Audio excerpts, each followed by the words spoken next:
Good evening, Internet, and welcome to episode 55 of Malt and Magic Campaign 2. Now, there's been a lot of things changing behind the scenes at Malt and Magic. We've been putting together a few extra bits for you, and as part of that, we're also going to change the way we do a few things. So my intro tonight is going to be very, very different. We're going to minimise the amount of time I'm here sat waffling at you, hopefully.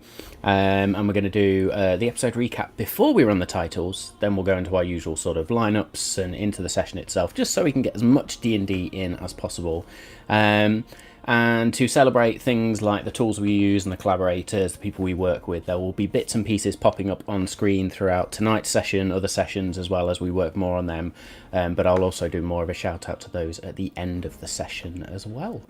So yes, I'll do the recap first, we'll go to the lineup, then I'll talk about some of the other updates we've got as part of the stream, and we will go from there. So yes, last time on Malt and Magic Campaign 2 with episode 54, Murder on the Dance Floor. In Union City's Athenair archives, our detectives were nose deep in dusty tomes, piecing together clues about the noble families of Union City, while also being on the hunt for anything that might help out their ally Caelum, trapped somewhere in the Feywild. After a night that was full of emotions, full of discussions, Cavan sort of stumbled back to the group with his head full of crucial information about the masquerade ball that the party was to attend from Mara herself. If only he could sort out his memories enough to make sense of it all. And then as the ball approached, Jewel and Takami turned heads and dropped jaws, strutting out in dresses that had their dates lost for words, so to speak. And then we entered into the main event itself, the ball itself, with chaos at the door immediately. Our crew introduced in ways that they'll never forget, I'll never forget, and the internet will never forget, indeed. Stepping into a night that is then filled with these sly whispers, cunning glances, and different activities as they went through the party. In the midst of all this glitz, Lex found a piece of his past that left him reeling. Cavan and Mara, meanwhile, were talk of the party, lighting up the room, putting on a show. Jewel stealthed about the room, seeking information. And Edgius? Yeah, he decided to go and charm a princess from a kingdom that is all too familiar, adding another layer to the night's mystery. And as they continued to mingle, the party was on a mission to find out who was threatening the Black Veils and this shaky piece of Union City. But despite their efforts, the evening took a very, very grim turn, a murder in the midst of the masquerade. So now it is up to the Planar Detective Agency to step up and solve what could quite possibly be the biggest case of their careers. And so, my friends, with that recap, my usual warnings apply. There will be adult language, there will most certainly be adult humour. You have been warned. Let's roll.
Yo, yo, yo! What's up, party people? Go. Look at that. So there we go. Yes, new intro. Stops me waffling for 25 minutes. Gets us straight into the show. and all the new emotes already there popping up in the Twitch chat. So yes, please go and make use of them if you've not seen them already. There are old ones in there, there's new ones, we've made them more accessible. So yes, check that out. Now, before we talk about any of the other updates, it's important that we run down our lineup because we are one member down tonight, but I think we knew that anyway. So I, as always, am your Dungeon Master for this evening and throughout Campaign 2 of Malt and Magic. Matt, I will also be playing a lot of NPCs tonight. A lot. Very much so. Hello, I am Dave, and I am playing Jewel of Shadows. I look like a scruff, completely the opposite end of the spectrum to the wonderful Jewel of Shadows at the ball tonight. She is a female tabaxi rogue and looking forward to being able to get her teeth into this investigation. Yes, and I am Danny, who plays Lex, the detective extraordinaire, who just also happens to be a sorcerer. I'm hoping to solve the case in one session tonight. That's how confident I am. Damn! Shh. Well, I'm Bodhi, the son half of Homie and the Dude, and I'm playing edgiest Sherlock Bones, as it so happens. Well And no, I'm super hyped for tonight's investigation as well. I did just have a look at the battle map and was stunned to see a skull on Caelum and was like, family! Oh my god! And then realized it was his dead counter, so that was sad. It's Caelum, yeah.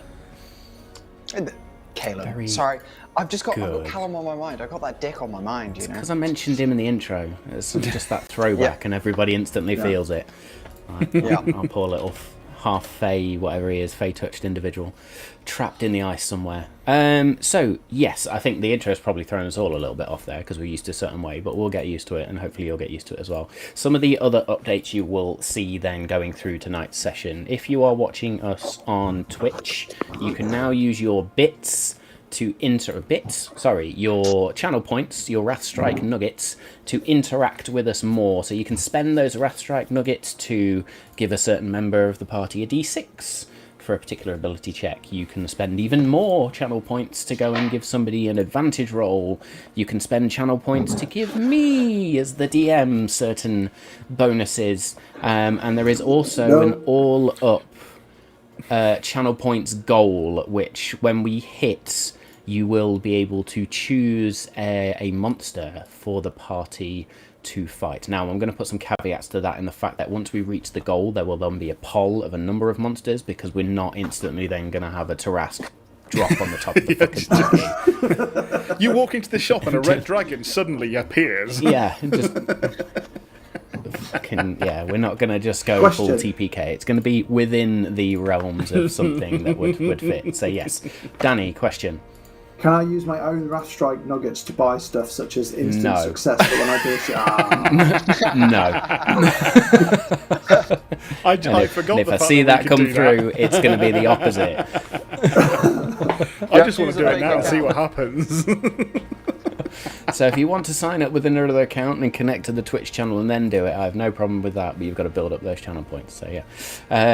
So yes, you can do that. I've talked about the new emotes.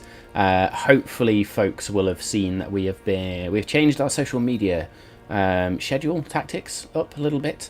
So we are now making a lot more use of things like YouTube Shorts and little clips, which are available on Twitch, on YouTube, across all our social media channels as well. So yes, I'm sure Dave, and this is my little hint to Dave, will pop up the little lower thirds at some point to talk about social media and Discord and stuff like that. Just to throw them up throughout the stream. But yes, go and follow us on those various channels. Now, the final thing for me to talk about in this slightly changed intro and shortened intro, as my PC goes into all sorts of weird things. Can everybody still hear me and see me? Yeah, we can still see you. Yeah. All of my screens have just turned off.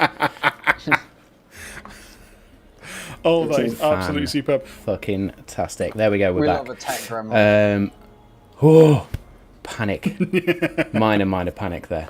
Fucking hell. So yes, the final thing to talk about is specifically for those who are listening on the podcast. Now, I promised I would do a podcast-only giveaway. We have done a giveaway for everybody else that's following us on social media, etc., and watching on the Twitch streams. I wanted to give do a giveaway specifically for those individuals that are listening on the podcast. So, in the break of the podcast, or for this podcast episode, there will be a little audio clip from myself with the details of how you can get your hands on that giveaway. But a massive thank you once again to Trade and Tested for collaborating with us on that giveaway, not only providing us with some special dice, but also some goodies as well. So yes, that's that. That's the changes, that's the lineup, that is the intro. And now we descend into a masquerade ball. So we finished last week's session with Lady Eleneth running out from behind of this screen, behind this curtain, screaming, "Caelum's dead, he's been murdered!" As there was this traditional dance of Nylin going on, with Aegeus dancing with the heir to the throne of Nylin, Princess Johanna. And in that moment, everything stopped. Everything went dead silent. And attention from everyone just turned towards where Lady Eleneth is. What are we doing? Okay. Jewel immediately throws her goblet, the flute of champagne to the floor, where presumably it just smashes. And she is... she's... ways across the room, but not too far. Will just say to Lex, "Stop anyone from leaving." And then she just hurtles towards the dead body. Or the body. I don't know if it's dead yet. I will let the other guys do something before presumably Jewel will get there. There's more than one exit, isn't there? Mm-hmm.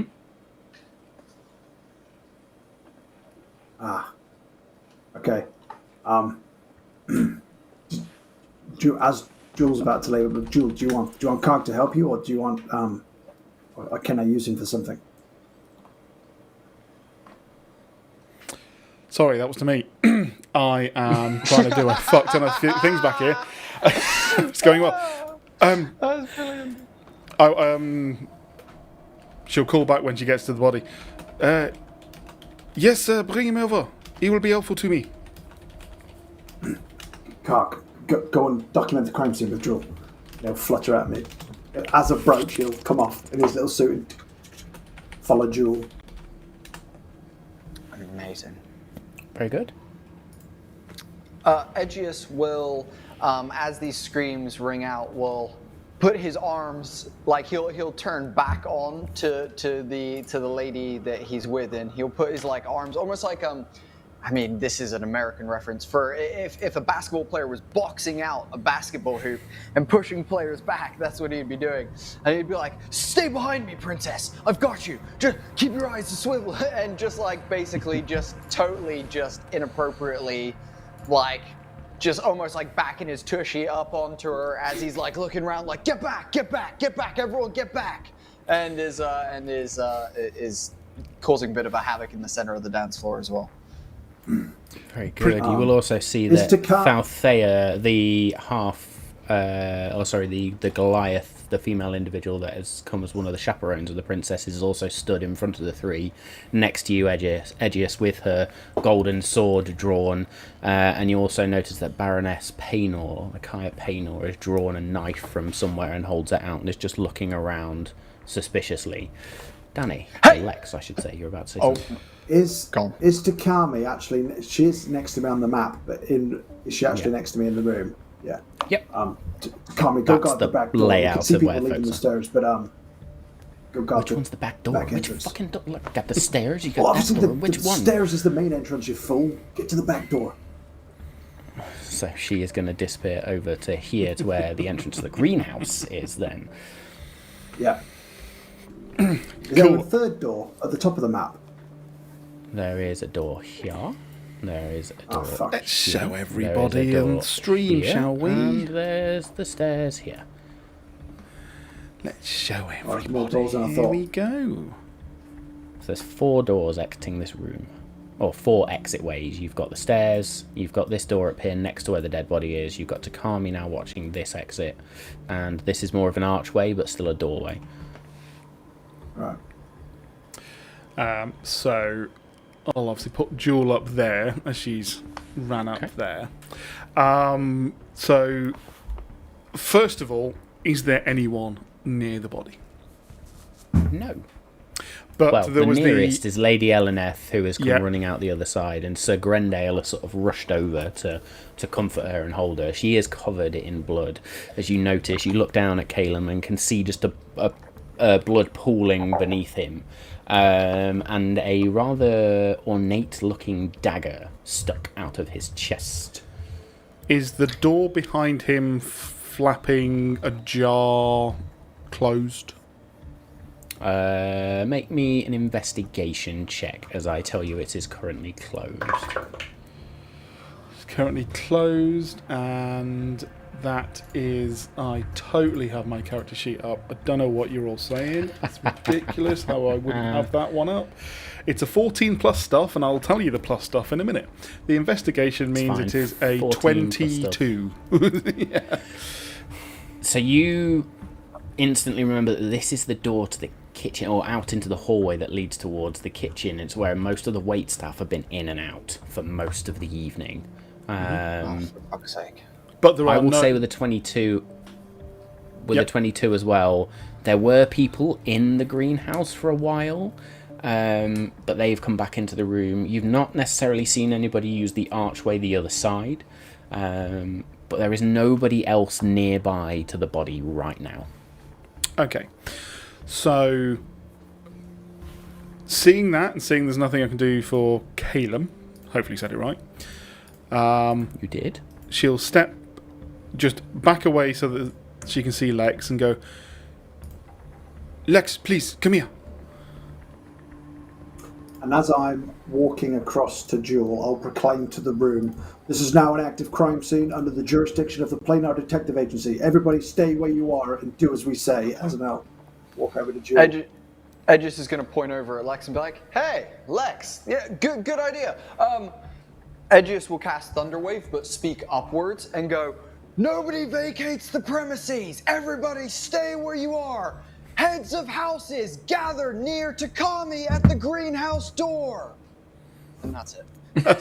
As the ceiling of glass just shatters and comes down. Well, yeah. There's like Who's dead? cracks in the plasterboard of the ceiling, we'll say, and one of the chandeliers just slowly sort of goes on a tilt. On a tilt. As part of the roof just. And Baroness Paynor is going to lean into you, Edgius. Might have been a little too much, my dear. This is an active crime scene. I do not need you talking to me. I have not requested your statement yet. Please back away. I am a detective from the Planar Detective Agency. Thank you. Princess, if you will go with this giant person here, and he's going to gesture to the Goliath, will you please go with them and take them to somewhere safe? And by safe, I mean in this room, just out of the way. Is that all right, giant person? Thalthea Nalakutha will turn and look at you. You're very small, but very loud. It's my whole gag. That's literally the whole gag. Thank you. And is then going to start marching over towards the others as well. Very good. You see the 3 princesses then go over to a corner of the room, the far corner of the room, and just sort of congregate there as Baroness Paynor and Thalthea Nalakutha then stand nearby and just sort of guard them where they are. You mentioned the lady that was with us. What was her dagger ornate? You said she pulled out a Baroness dagger. Was it Paynor, like- who pulled out Yeah. a dagger. No, it was Yeah. more. It was quite rustic, actually. Okay. More survival type dagger, if anything. That's all I needed. Perfect. And I'll walk Jewel over throughout towards that Lex. entire thing was very like surprised, impressed at the command that Lex brought, and then she just and closes her eyes as the thunder wave goes off. Well, not how I would have done it. So as they then Jules not going to walk very far away from the body, maybe just a step or two away as Lex arrives. Lex, if you don't mind, please go and find out as much that Lady Eleneth knows. She's covered in blood and may well have been very close to the dealings. Please find out as much as she can know. Aegeus, do you mind taking a stance of perhaps asking people, distracting people? Perhaps you can also get people's statements, but in a way that is distracting them. Do you know what I mean? Like, you are definitely doing the face of this operation, if you know what I mean. Please, maybe act the fool. Asking them, who would have done such a silly thing as to kill them, and see if people respond. Lex, if you go slightly more direct, then hopefully we will catch one or two of them off guard. I am going to see if I know any more about this crime scene. Lex, can Cog help me keep track of anything of the crime scene, take notes or anything? Yeah, of course. Also, can any of you see anyone who is invisible? Cog can. Cog, True sec. please. Yeah. Cog, and look directly at Cos. Cog, can you search the room for anyone invisible and then come back here? If you see anyone, Make me a squeal. perception check for Cog, then, please, Lex. Yeah, boy. Come on, Cog. Don't let me down. Aegis will turn to Jewel and go, fucking love it, Jewel. This is why you're top cat, top dog, top. You're the top. Top cat. I've got an idea. And I will cast Zone of Truth around Lex and Jewel, and I'll be like, anyone whose statements that we want to get, bring them in the circle, and I can concentrate on that from anywhere in the room, basically. I've got What a good save is 60-foot that? radius. It's not a save, I don't think. Yeah, we can save against it. It is a save for oh, Zone it of is. Truth. Basically, How big is because Zone of Truth? in this scenario, not that we need to, but Jewel will want to have the ability to lie if she can or has to. You know. Cool, I put it Yeah. on the edge so Jewel can be No, outside of it. Irregardless, because you're going to be wandering in and out, or whether it's around here, whatever. It doesn't matter. I'm just going to, it's going to be around you or something. So I'll try and get Jewel to save. Cool. Where do you want it? Can I have it just kind of around the body of, like, more the edge of it being on the edge of Caelum's circle to the left of Jewel, basically? Do you want it over there then? Yes. About there? Yes. Perfect. Perfect. Okay. Zone of Truth. Yeah. Yeah, I mean she's gonna end up in it at some point. So. What I save mean, is it? she's Sorry. currently in it. Yeah. It's a charisma save. 17. You fail. I Ooh, think. that was a Wait. good roll, wasn't it? No, you actually do okay. You do save. You do save. Okay, You're cool. able to lie. You're able to lie. Yeah. So again, so it'll be sort of that, almost like a headache came on, and then was like, okay.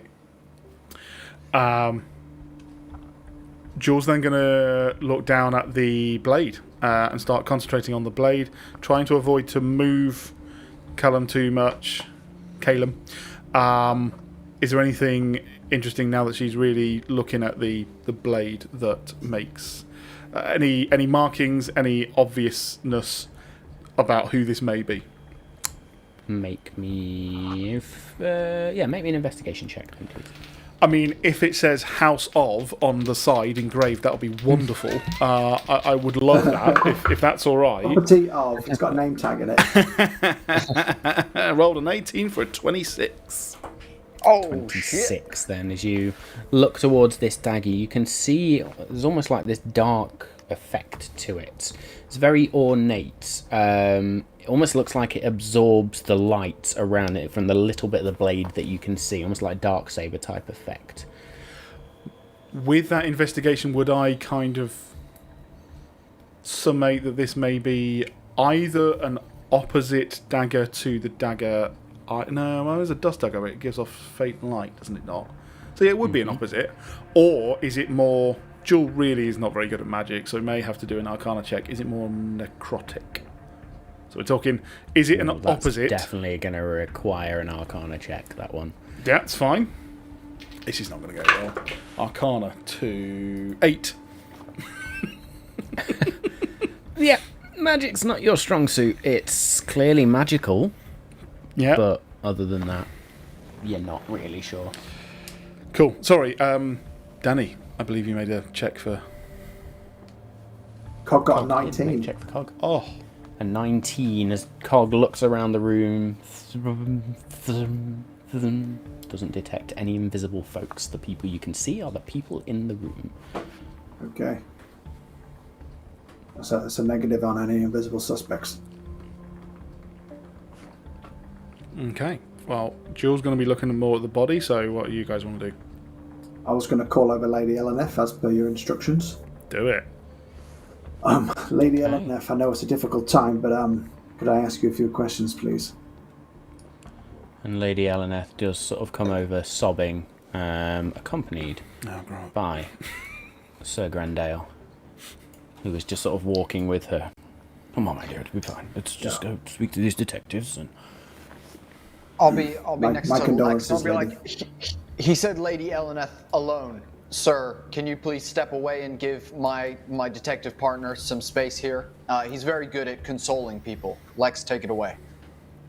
I think you need to remember your place, boy. You need to remember your place. This is an active crime scene. We're in charge here. There is no societal hierarchy at this time. Thank you. Back it up. Yeah, jurisdiction. Sorry, to just break it up. Where's Cavan and where's Mara? So, point. as you continue this line of questioning, then, Sir Grendale just looks and says, "This may be an active crime scene. Just remember who runs this city, boys. Who will be paying your wages at the end of this. I will step away, just so you can do your little investigation. But if you insult any one of my members of this fragile piece that we may have here again, I will have you removed, and I will have somebody brought in to address this crime scene. Do I make myself understood?" First of all, you're not well- paying us at all. Just to start off with, we are doing this basically pro bono at this moment in time. Well, we can discuss money afterwards, though, for sure. For sure. Thank you for your Lady cooperation. Eleneth, Yes, I thank leave you you for your with these cooperation. detectives. You- wanders you- off just You hear a little tiny voice from the back. Diplomacy.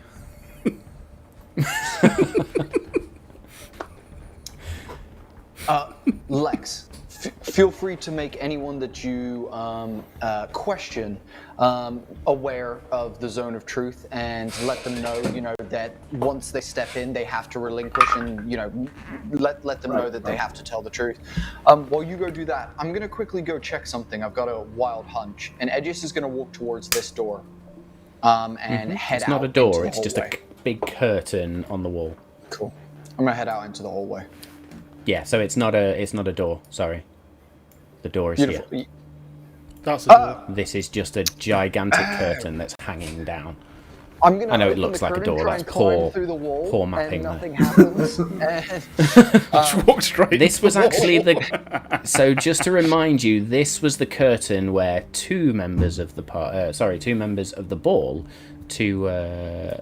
attendees of the ball had been found or spied upon having a little bit of a dalliance behind. That's a nice way to say shag. As I say, get They the black were light on the shagging back behind of the that curtain right now. Yeah. It's the old I fingered her behind the bins sort of thing, yeah. Up the duck pond. We've all been fingered behind the bins. Well. Anyway, yes, Edgius, you exit out through that door to find yourself in a long corridor which extends left and right. You see nobody in this corridor. You do see an open door to your left. I see an open door to my left. Can I just investigate and see if I can see any footprints, any sort of trail, this blood, if there was any sort of, any sort of trace of this, someone might have come out this door and fucking booked it, basically. Make me an investigation or a survival check then, please. Or a survival. I'll go with investigation plus. That's a nat 1. That one, you're just looking around and just sort of... I think in your brain you're going, I dance with the princess. or is it someone said, fuck. Yeah, exactly. Cool. In that case, Edgius will head towards the open door and then cut back over to Lex. So as you head towards the open door, then you do hear the sounds of clattering pots and pans, and we head back to Lex, where Lady Eleneth is in full sort of floods of tears at this point. It's just my nephew. Just my nephew. I will take her hands, not bothered that she's covered in blood, to console her, and I'll go, I'm really sorry I have to ask you these questions, but we've set up a little zone where everyone can tell the truth, so we can find what happened to your Caelum. So if you could just and she failed on a save anyway, but if you could just consent to that, that'd be okay. So obviously, of course, I'll tell you the truth. I was just forewarning you in case you felt something in your mind. Obviously, you found the body, so I wanted to speak to you first. Do you have any details you could share with us? I know it's grueling and to relive it so soon, but what did you see? What more details do you want? He's got a dagger poking out of his chest. Yeah, but I mean, like details. Like, did you see anybody leaving the body? Do you have any suspicions who this might be? Any information you could provide would be valuable. Anyone in here could have been the killer. Caelum was a busy boy. He got himself involved in all sorts of things. He was an information gatherer of sorts. As in, when you say information, do you mean information that could be used against the other families? Or any, like, blackmail information? He certainly got pieces of information that would get him into trouble, yes. Would you mind sharing what that information was? Well,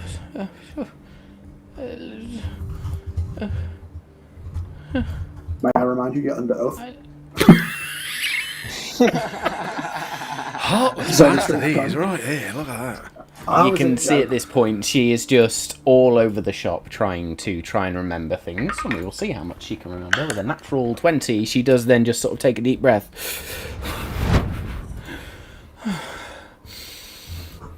Get it together, Aranel. Get it together. Take your time, ma'am. Take your time. Well, I don't think I need to tell anybody else here that Lord Fenro and Lady Delacourt are clearly having a fling. Everybody saw them were doing their bits behind the curtain anyway. Oh, yes. Yeah, I'm aware of that. It's pretty obvious. Caelum was also just telling me before he went away from the wine tasting we were doing that there was something about Lady Blackwater's discovery. She's attracting too much attention, apparently, and apparently there's those who wish to suppress her work. Do you have any more information on that? Or was that the first you've heard of that? That's the first I've heard of that. Her discovery beneath the city was famous weeks ago, and she plans to sort of do a big unveiling of etchings and stuff she's done, but it's not yet been done.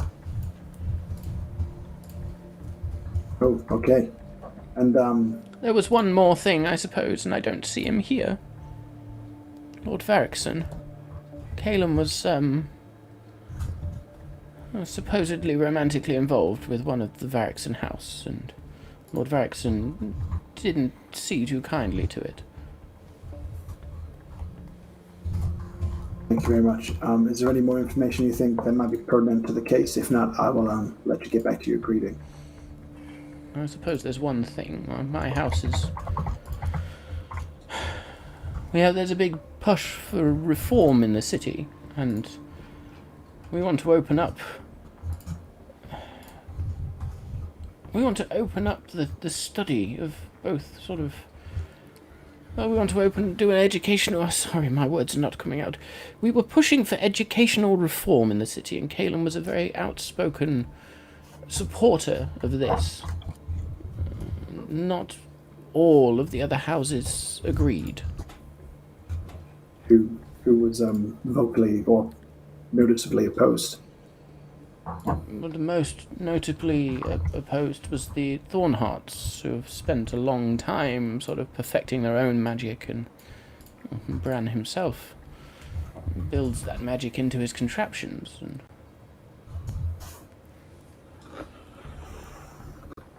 You've been a great help, and I think you've given us some great leads to follow up. Thank you very much, and I'll let go of our hands. sorry, that's not Thornhearts, it's the Durnfords. It's the Durnfords, not the Thornhearts. Well, everyone does suspect Durnfords. Thank you. And I'll release her back to that prick she was with earlier. She sort of wanders off, and you see Sir Grendale just sort of opens his arms and pulls her into a hug. It's all right, my dear. It's all right. We will get to the bottom of this, even if this Planar Detective Agency does not. The fuck? This guy's a dick. Can Jewel check Caelum's body, now his pockets, inside his jacket, just for all pockets, anything, for anything that might have got him killed? Did he bring any paperwork that was that caused him to have this happen to him? So as you do a sort of a surface rummage, we would say, you pull out a piece of parchment, and on that parchment is a scruffily written note, which is the note that Aegeus sent to Caelum to meet. Okay. Bitch stood us up though, didn't he? Okay. So there's that. I will take that and pocket it. And I will now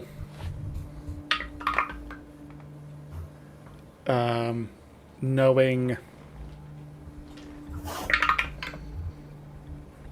no, actually I need to do a check. Can I do a check to confirm that he is deceased? Make me a medicine check then, please. Sure. Where's my medicine? There it is. There it is. It is a 13. You don't feel a pulse. The skin is very, not cold, but it's clammy of sorts, but it's very pale. And the eyes are still open, just staring blankly towards the ceiling. So I close his eyes, and then I will remove the dagger gently and slowly. And then once I've done that and laid it on his body for now, if I can just... Did that check also cover if he had anything clenched in his hands? Maybe an investigation check for that then, please. Yep. As you sort of slide the dagger around. As you do, it's like the light around you just gets drawn into this blade, and it is black at its centre with the... almost like the ring around a black hole. Event Horizon? I forget what the fucking thing's called. It's the disc. Accretion disc is the word That's I'm the one, looking for. accretion disc. Yeah, 24 on investigation. You search Caelum's body at this point for anything else of note and find nothing. No Apart from the purses. hole in his chest from the dagger, Apart from the hole in his chest, the no dagger, scuffs, and the no note recent from knuckle Aegeus. damage, no nothing. Nope. Just a look on his face and eyes open, which I've now closed. Yep.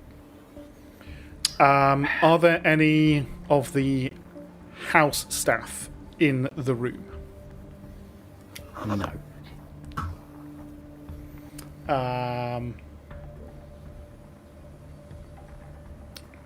Okay. I'll see if the other guys want to do anything. Everybody make me perception checks, please.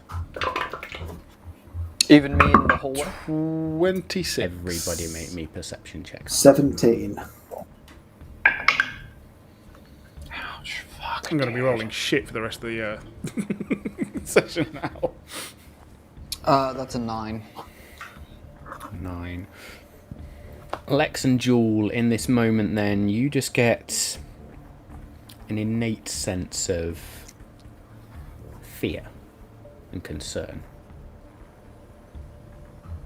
Which then you focus on the task at hand and it passes. Are there any drinks tables with a cloth, anything like that I think I can cover the body over with now? There are plenty of drinks tables around. There are a number of individuals that are stood near to them. I will say that it's not on the map as well, but there is also a table where it was being used as the bar of sorts, the main bar where Cavan had actually been to get drinks from the sort of earlier in the evening. And you can go across that. You sort of move a load of glasses over, pull. So I just go to the emptiest glasses, just drape it. Just drape it off. You do the whole. Yeah.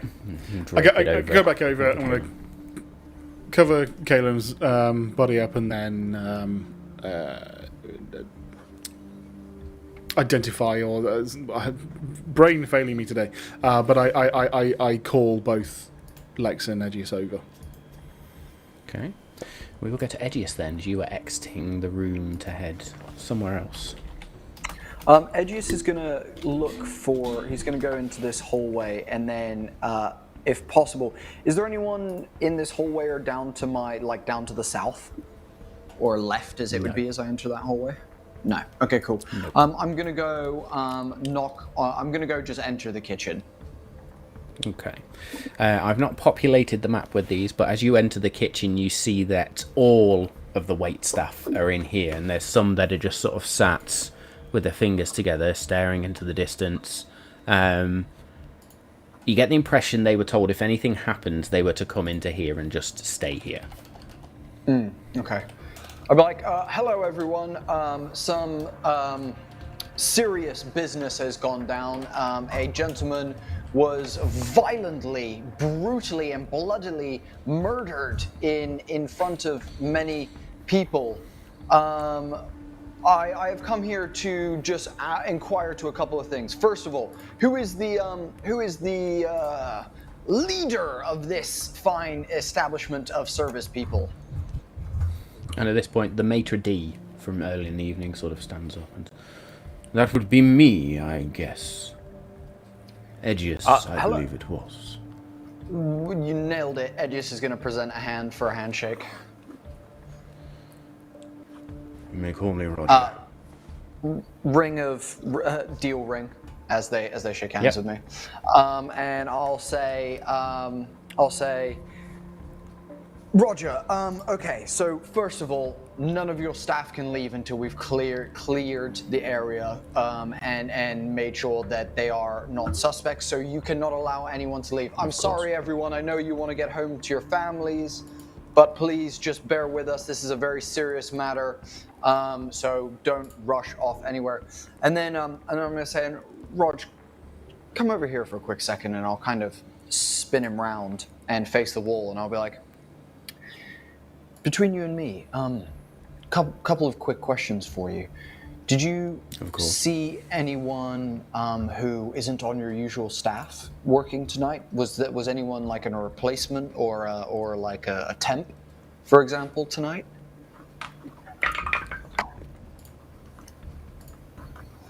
Natural 20 again. No, not that I'm aware of.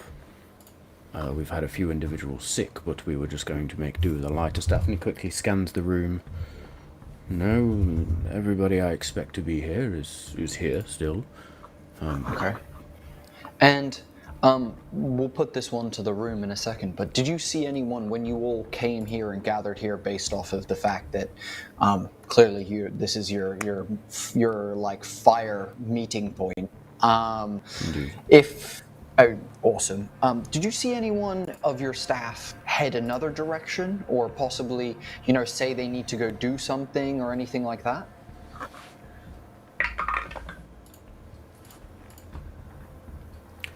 No, we rushed straight into this room, and then I closed the door, as is my, Everyone, orders, every single if you person. like. No, you didn't see any, any aprons trailing off around a corner, any chef's hats being flung as someone disappeared? He counts into the room. 24 individuals, including myself. That was the number of staff workers working tonight. Okay. I was wondering if maybe an extra had maybe shown up and then possibly, shown up in regalia and then possibly posed as one of your people. Roger's going to turn to the room. Anybody see anybody amongst the staff peculiar tonight? An individual who doesn't belong? And the barman from sort of who had served people before just chimes up. Not me. It was standard folks. Standard folks. Anyone else? Is there anyone looking sheepish as Roger says this? Anyone who's like maybe not Make lying me but a just perception nervous check. or anything In like fact, that? make me an insight check. Oh, we love a good insight check. Oh, beautiful. That is fucking hell. That's a 24. Nice. There's nobody that looks sheepish. There's a few people that look like they're going to be sick, but nobody that I would say looks sus. Okay. Okay, everyone. Thank you, Roger. Thank you very much. Please keep an eye on your staff. Make sure no one leaves this room. Ladies and gentlemen, I will let you know that as you are all accounted for, and currently the majority of the people in the other room are accounted for, it's likely that the killer is possibly one of you in this room. So, be careful who you sit next to. Be careful who you talk to.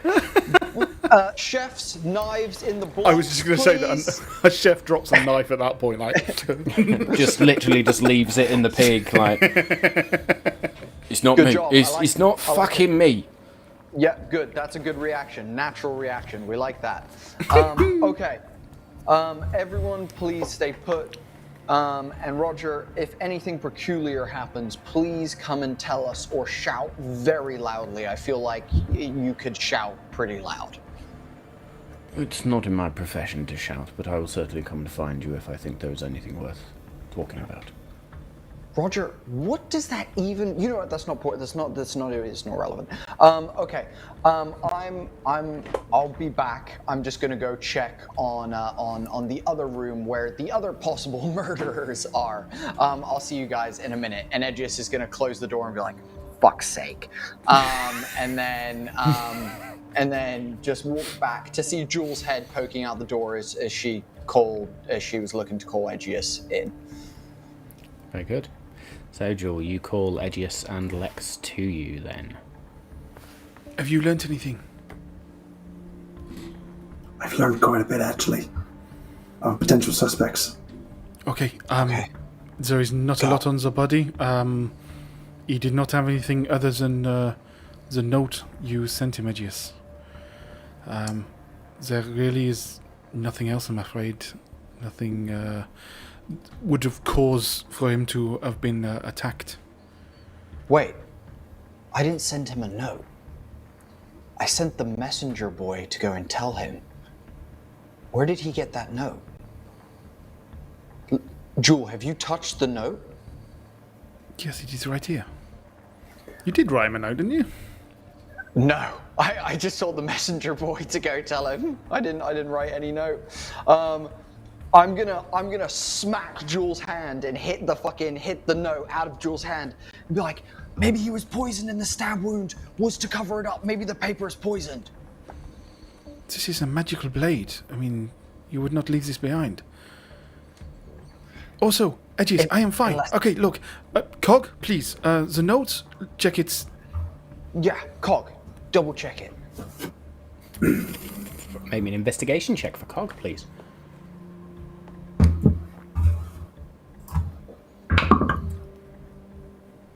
6. 6. Cog's just click some words at Lex, which basically translates to it's parchment. It's just a note, as far as Cog is concerned, anyway. Thank God, I was so worried for you for a second, Jules. I thought I was so sure you were about to die, and my entire being. I know it happens on a nearly daily basis, but it's fine. Lex, you found a lot.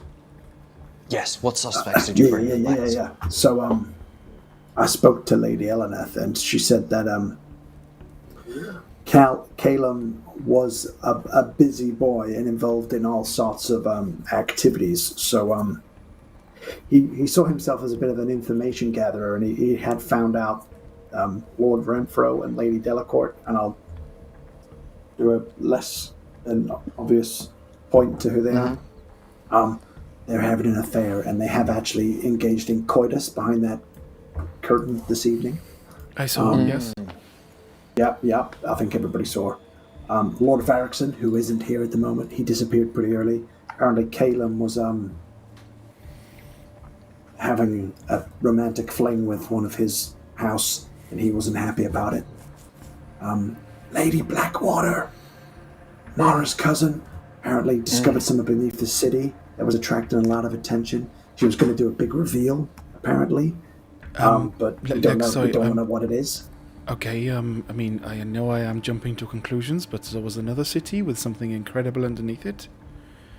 I am talking, of course, of the thing that I don't remember the name because I cannot be asked. It is not my thing. The tree or the temple? There's a temple.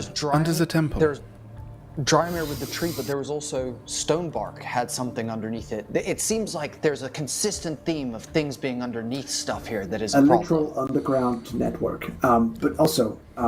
exactly, Lex, you're onto something. Caelum, who was pushing for the education reform, which we found out before, apparently the strongest opposer to that was the Dunfords. Okay. So we've got the Dunfords, we've got Lady Blackwater, and we've got... Lord Varrickson is missing. As Lex says the orphans, Jules just shoots up and goes, where is Kevin and Mara? I believe Karen should be looking after her, but... And she just turns around to the whole room and is like, can we see Kevin or Mara? Kevin? No Kevin, no Mara. Could I, well, given our newfound connection, hang on.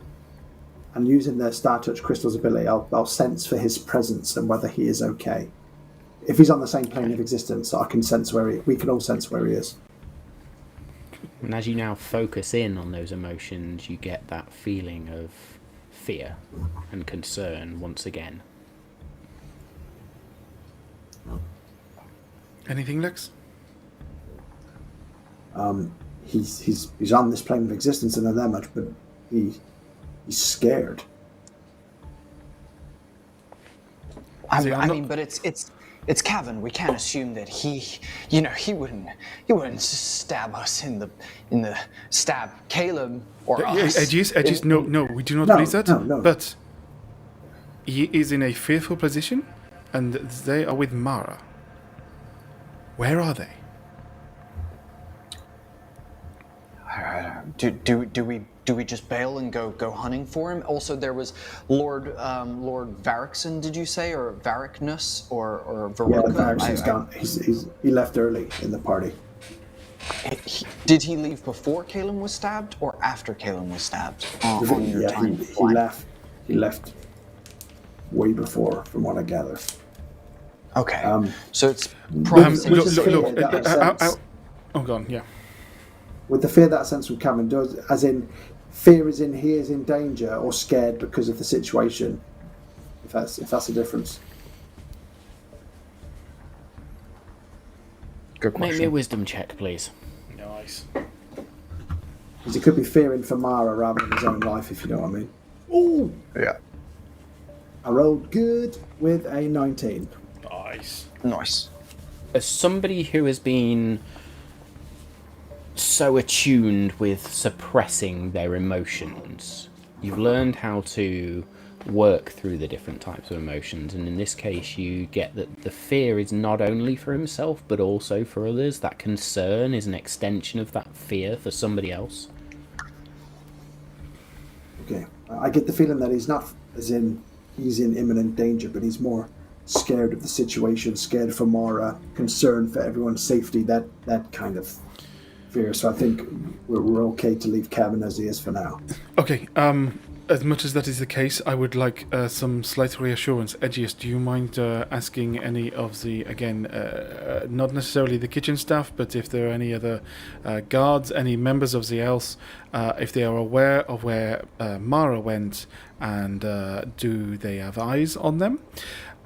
Lex, please go and check the other leads that you found, question any of the ones who are still here, and I will ask some of the possibly the chefs maybe, if they can help me carry the body through to one of the other rooms so that we can at least close this off as a crime scene.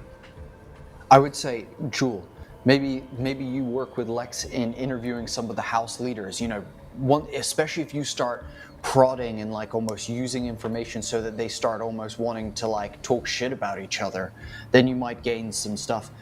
If you move the body, then we're disrupting the crime scene. I mean, not that I don't think anyone has any sort of photographic technology at this point in the timeline that we're currently in, but it might be something that we might need to just leave the body for a hot minute. I don't know.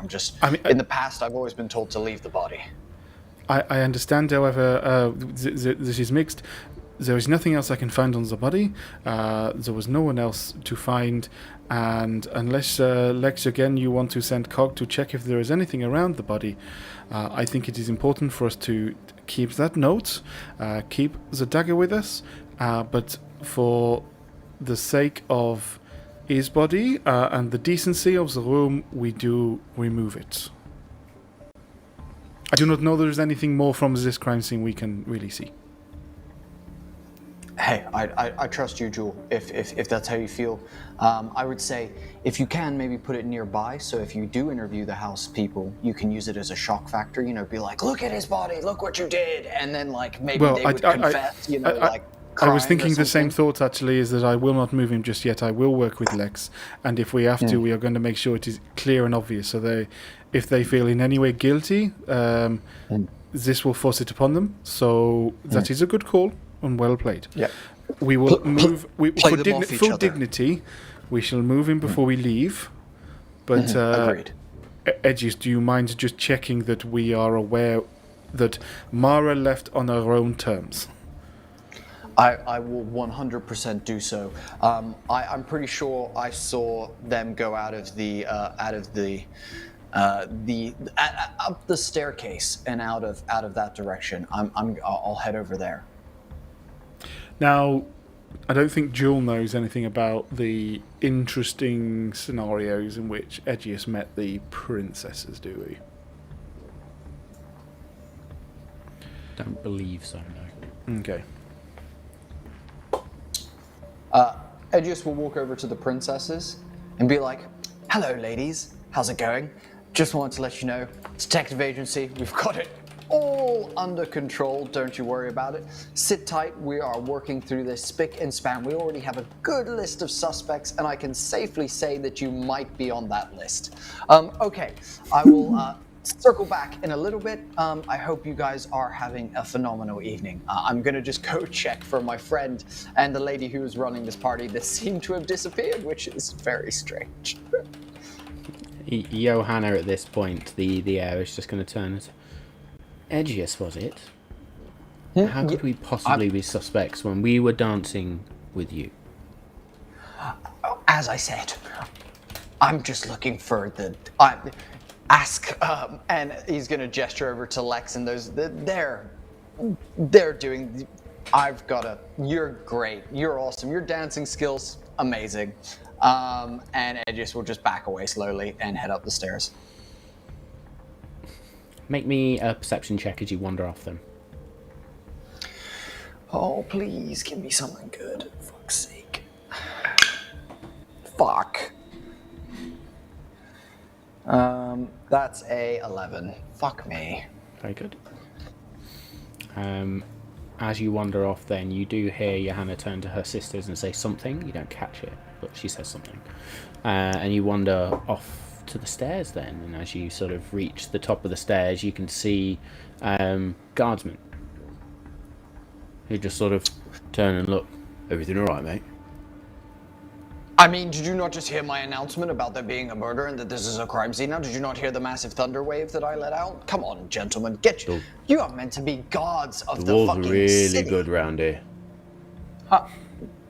Did I ask you to talk back to me? I am the lead investigator. You asked me a question. Hey, this calm down, is son. ridiculous. Calm down. Look, Or do I I've need to got go a put you in a question. stockade? That sounds kinky, and it's not the time for that, sir. Right, let me ask you a serious question now. Let me ask you a very serious question.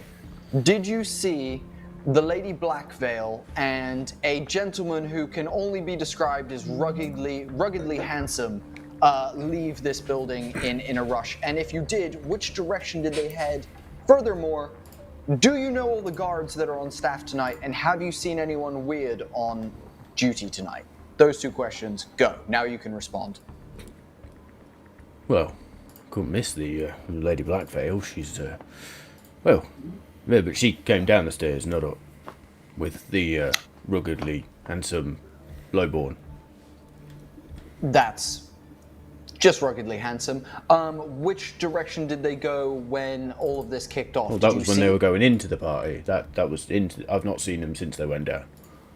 We've been guarding these doors ever since. Nobody's come up the stairs since, since they entered and then the doors were closed. Okay. And do you know the staff on tonight? You clearly don't seem like the lead guard. Guard lead. I don't know if you know, Do you I'm have a guard Sergeant of lead? the Harmonic Legion. You play a harmonica? No, I'm Sergeant of the Harmonic Legion. It's the name of the guard within Union City. Oh, do you sing? What's with the harmonic? It's a play on the Union vibe.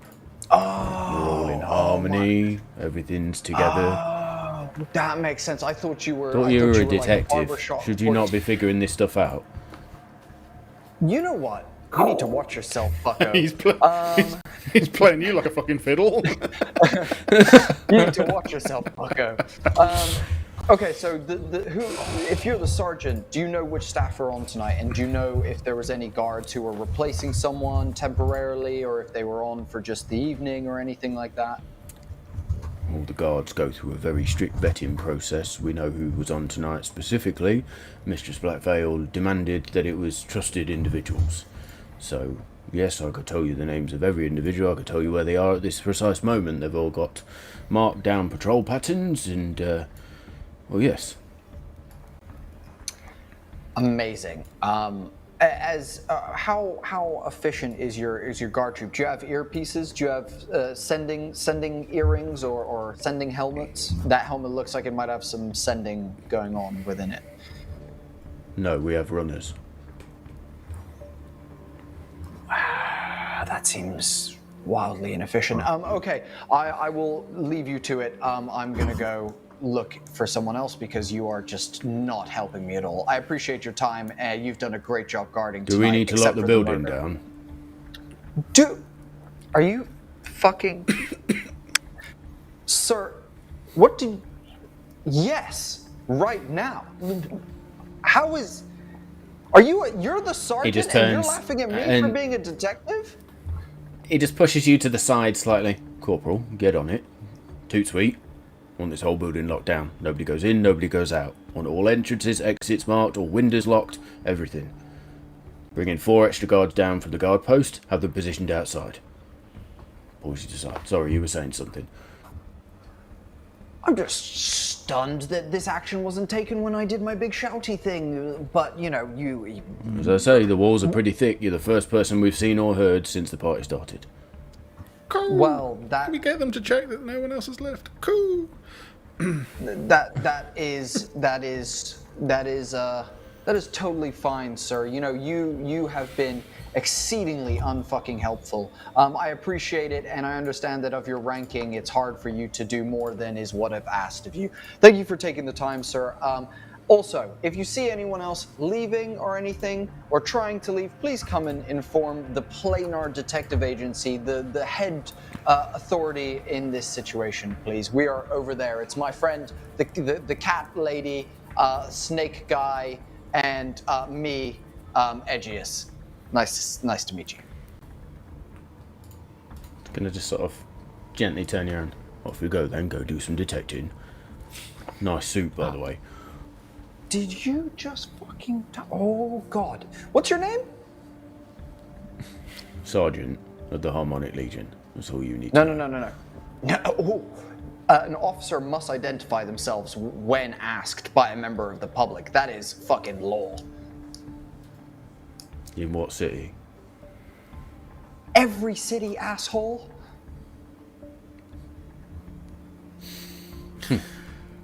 Every city.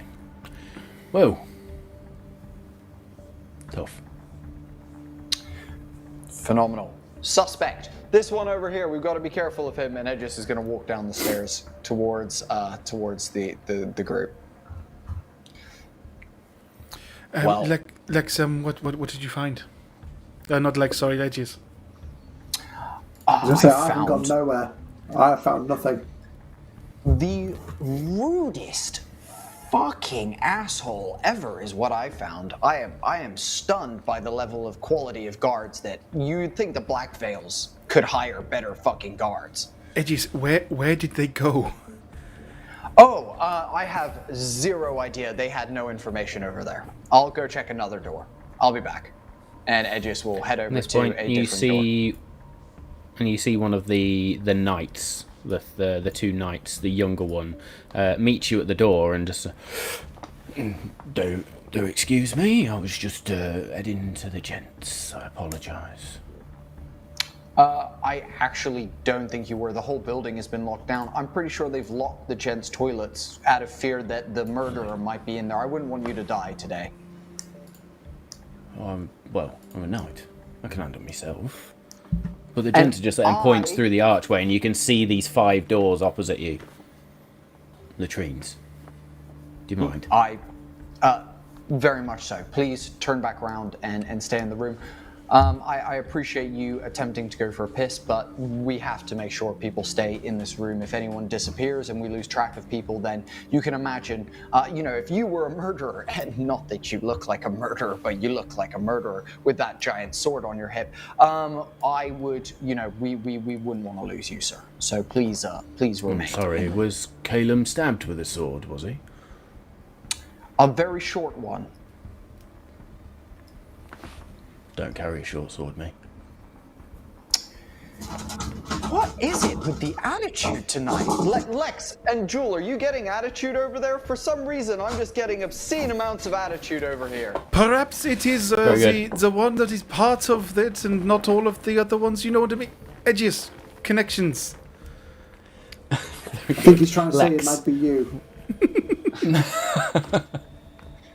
She. Balls. Just a quick look as Ashforth is trying to leave the room.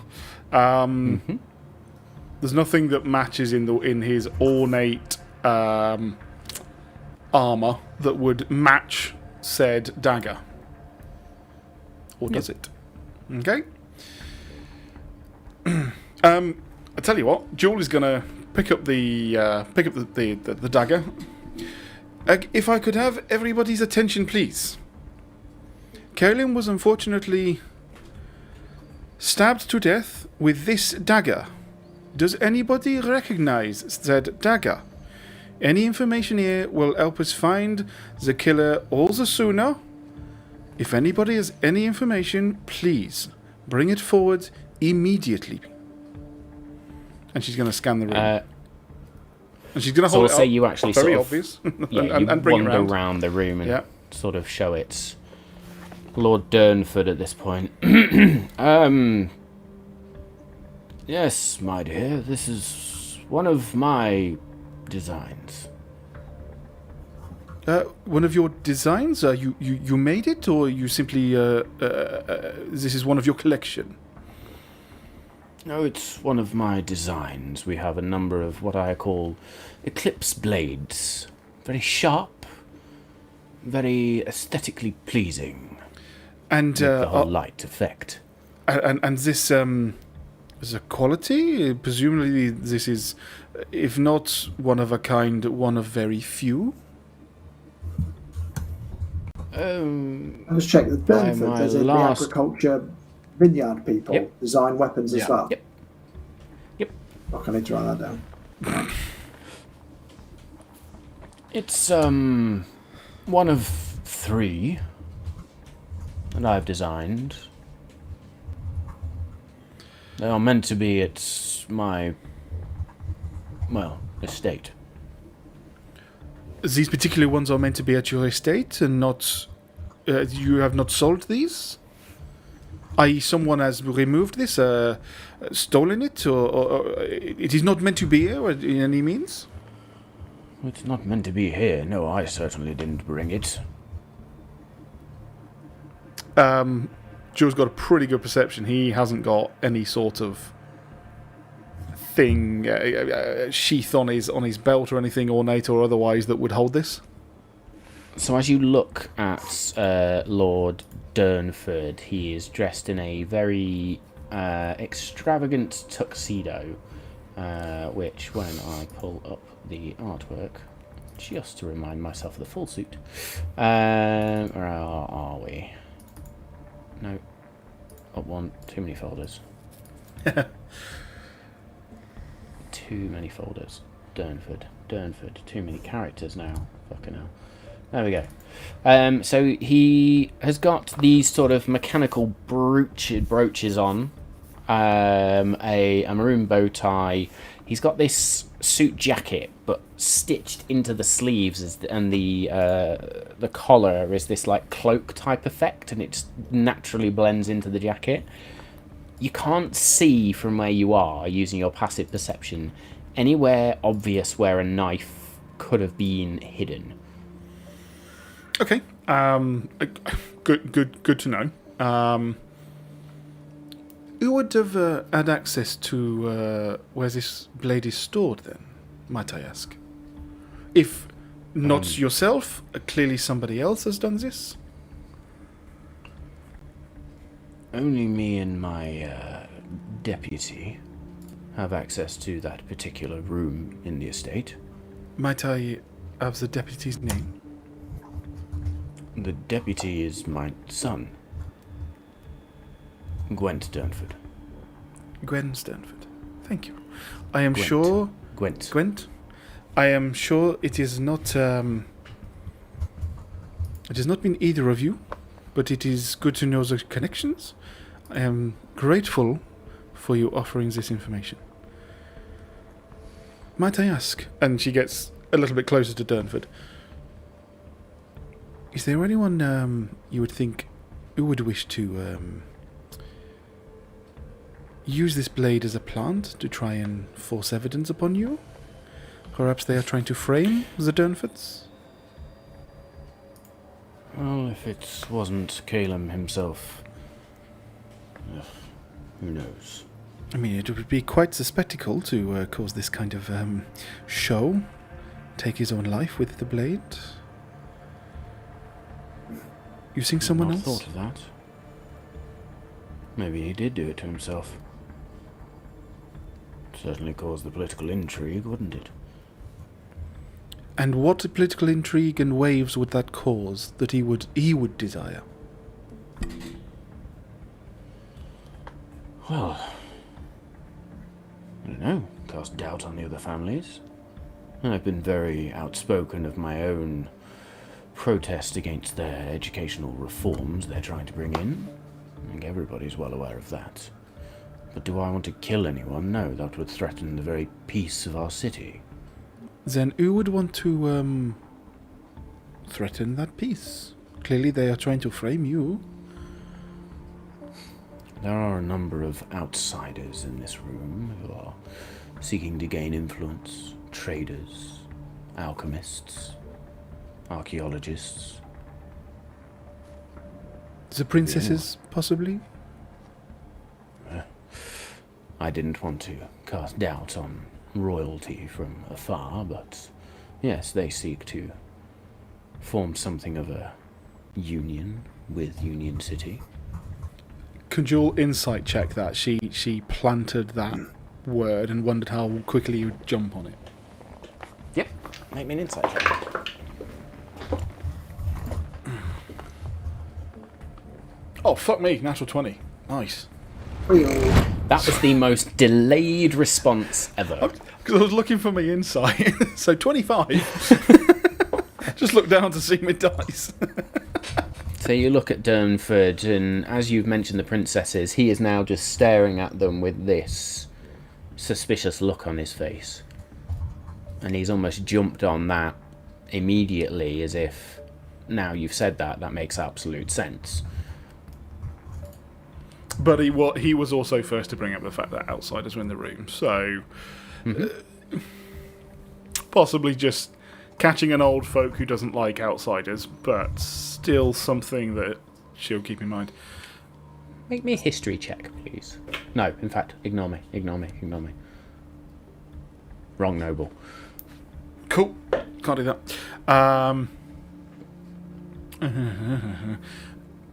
Thank you. I understand, obviously, this blade is part of your collection.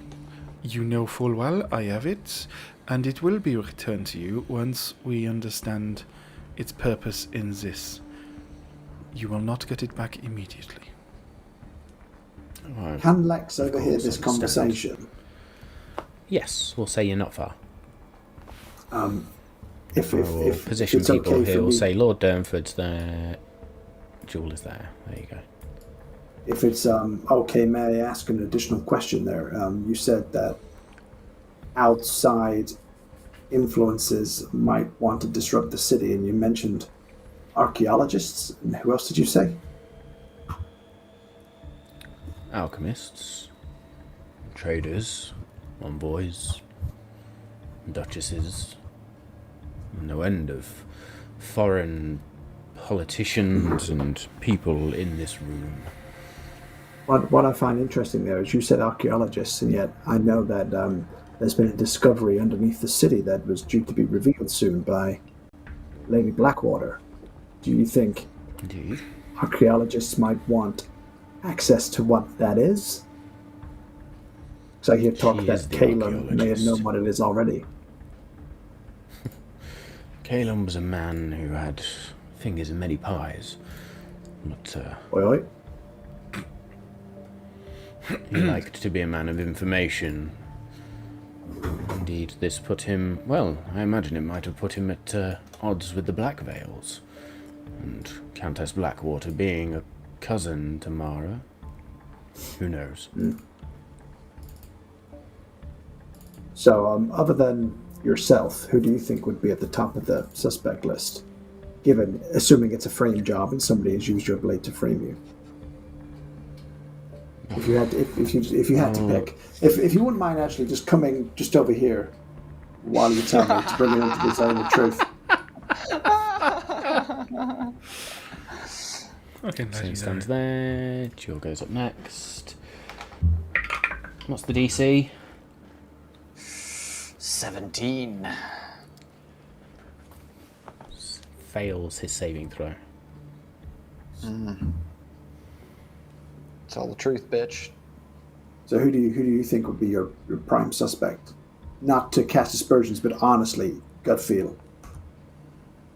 Well, the only real scandal I know surrounding Caelum, apart from my obvious opposition, was his, well, actually, now you mention it. Have you asked anything of the Thornhearts yet? Caelum had been negotiating with some mountain druids about protecting the natural resources surrounding the city. And of course there's the Varixens. Hang on, just to circle back. So, how would that upset the Thornhearts? Would it mean they would lose access to some of their mining? And whether they'd lose access, I don't know, but it will certainly threaten any expansion to the mining capabilities. Sorry, can Jewel insight he's being forthcoming to this? No, ignore me. Failed. That is true. Yeah, the that's what I zone said. truth check. Ignore me. He's. And I'm sorry, you were saying about another family? Yes, the Varixens. Caelum was, well, diddling one of Varixen's nieces, I believe. And yeah. Okay, do you know who in the Varrickson family he was fornicating with? I think there's about 15 nieces, God knows. Gods, no. Okay.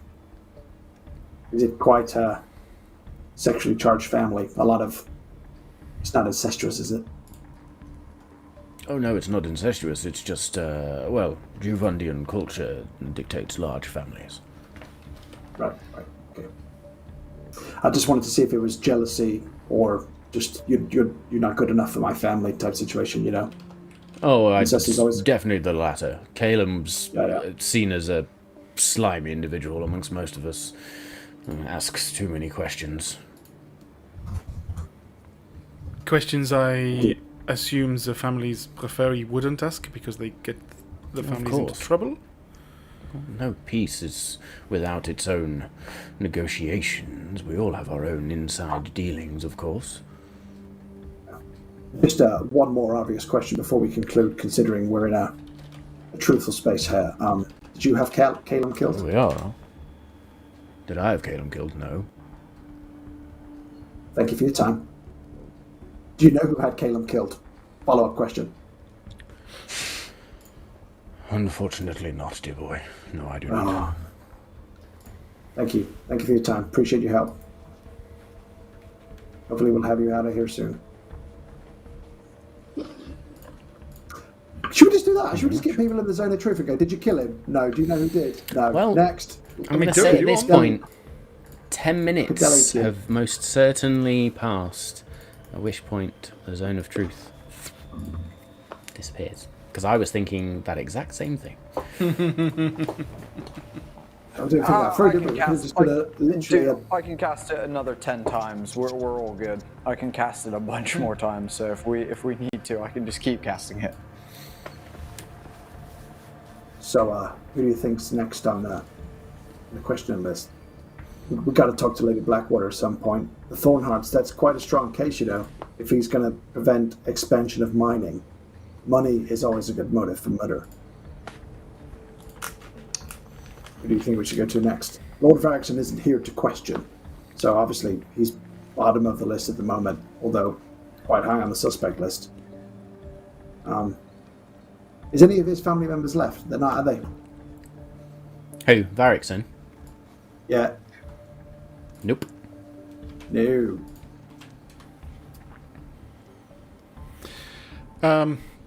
Just rolling back to the information we got from Edgius about the guards and Mara not going back that way. Did you give us any more information?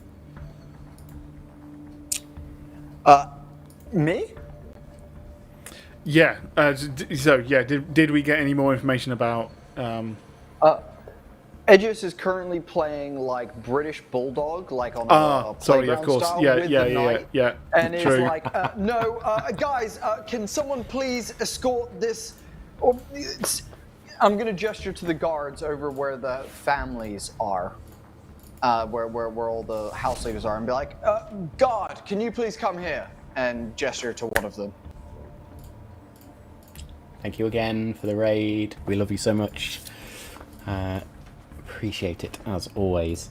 Sorry, Edgius, totally distracted at that point. You were asking who? One of the guards behind like where the families are, with the door leading into the conservatory area. The only person currently watching that door is Takami.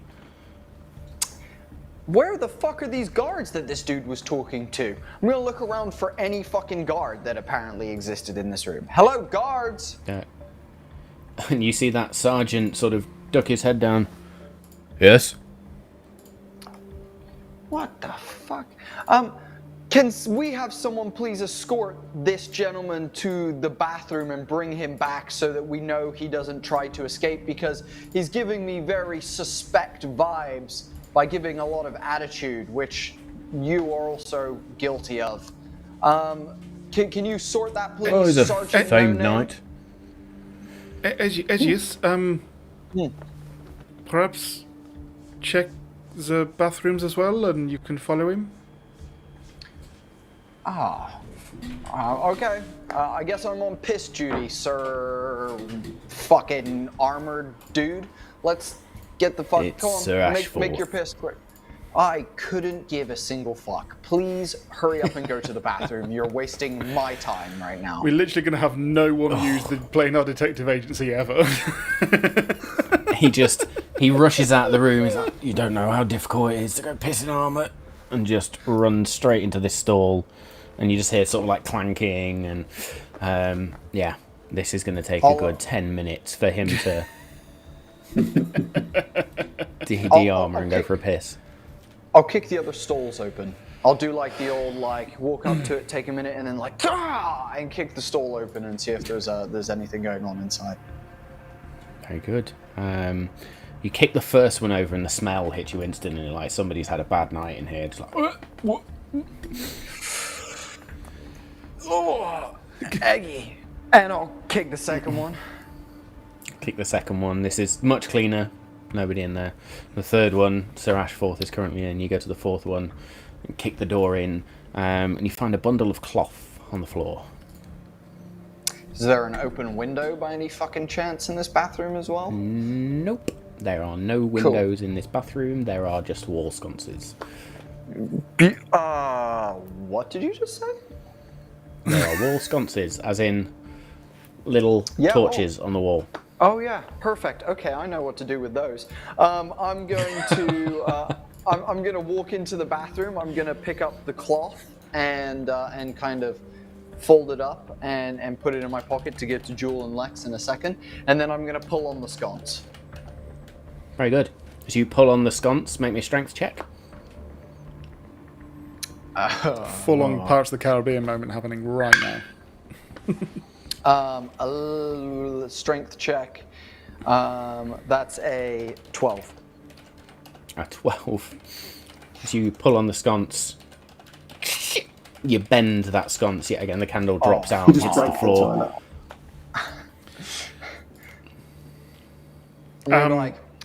Well, at least I'm checking all of them. I've got to always check all of them. He's gonna step back out and then bang on door 3 and be like, "Hurry up! Fuck's sake, sir! Fucking piss a lot." I'm just getting the caress off.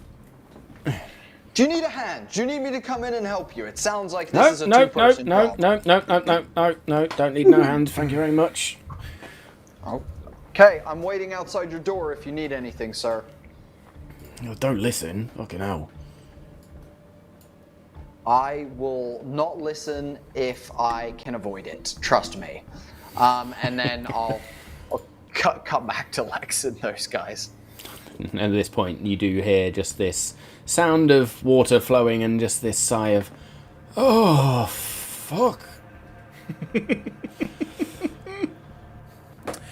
Very good. Quite satisfying. I will say then, as we cut back to Lex, I know we've just been raided, but that is probably the perfect place for us to take a very short break. So folks, stick around. There will be a few trailers and adverts in the break, and we will rejoin this investigation in part 2 of episode 55. So thank you to the raiders once again. Thank you, Roll Together. Caught some of your stream earlier. Very, very, very good. And yes, we will see you all in a few when we come back. Heyo. Hello. We go. Well, welcome back. Just a reminder then to our viewers, as per the updates for this week, there are new little channel points things you can do. So if you've got enough channel points, you can add a d6 to somebody's roll, you can give them an instant success, you can give me a bonus.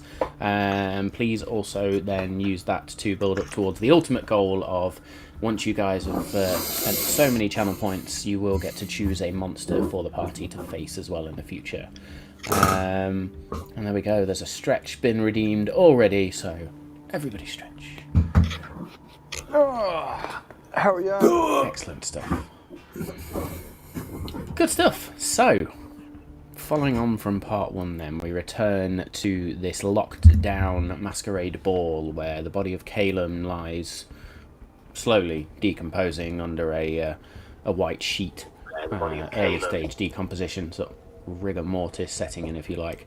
And yes, a number of individuals of intrigue. What do we want to do?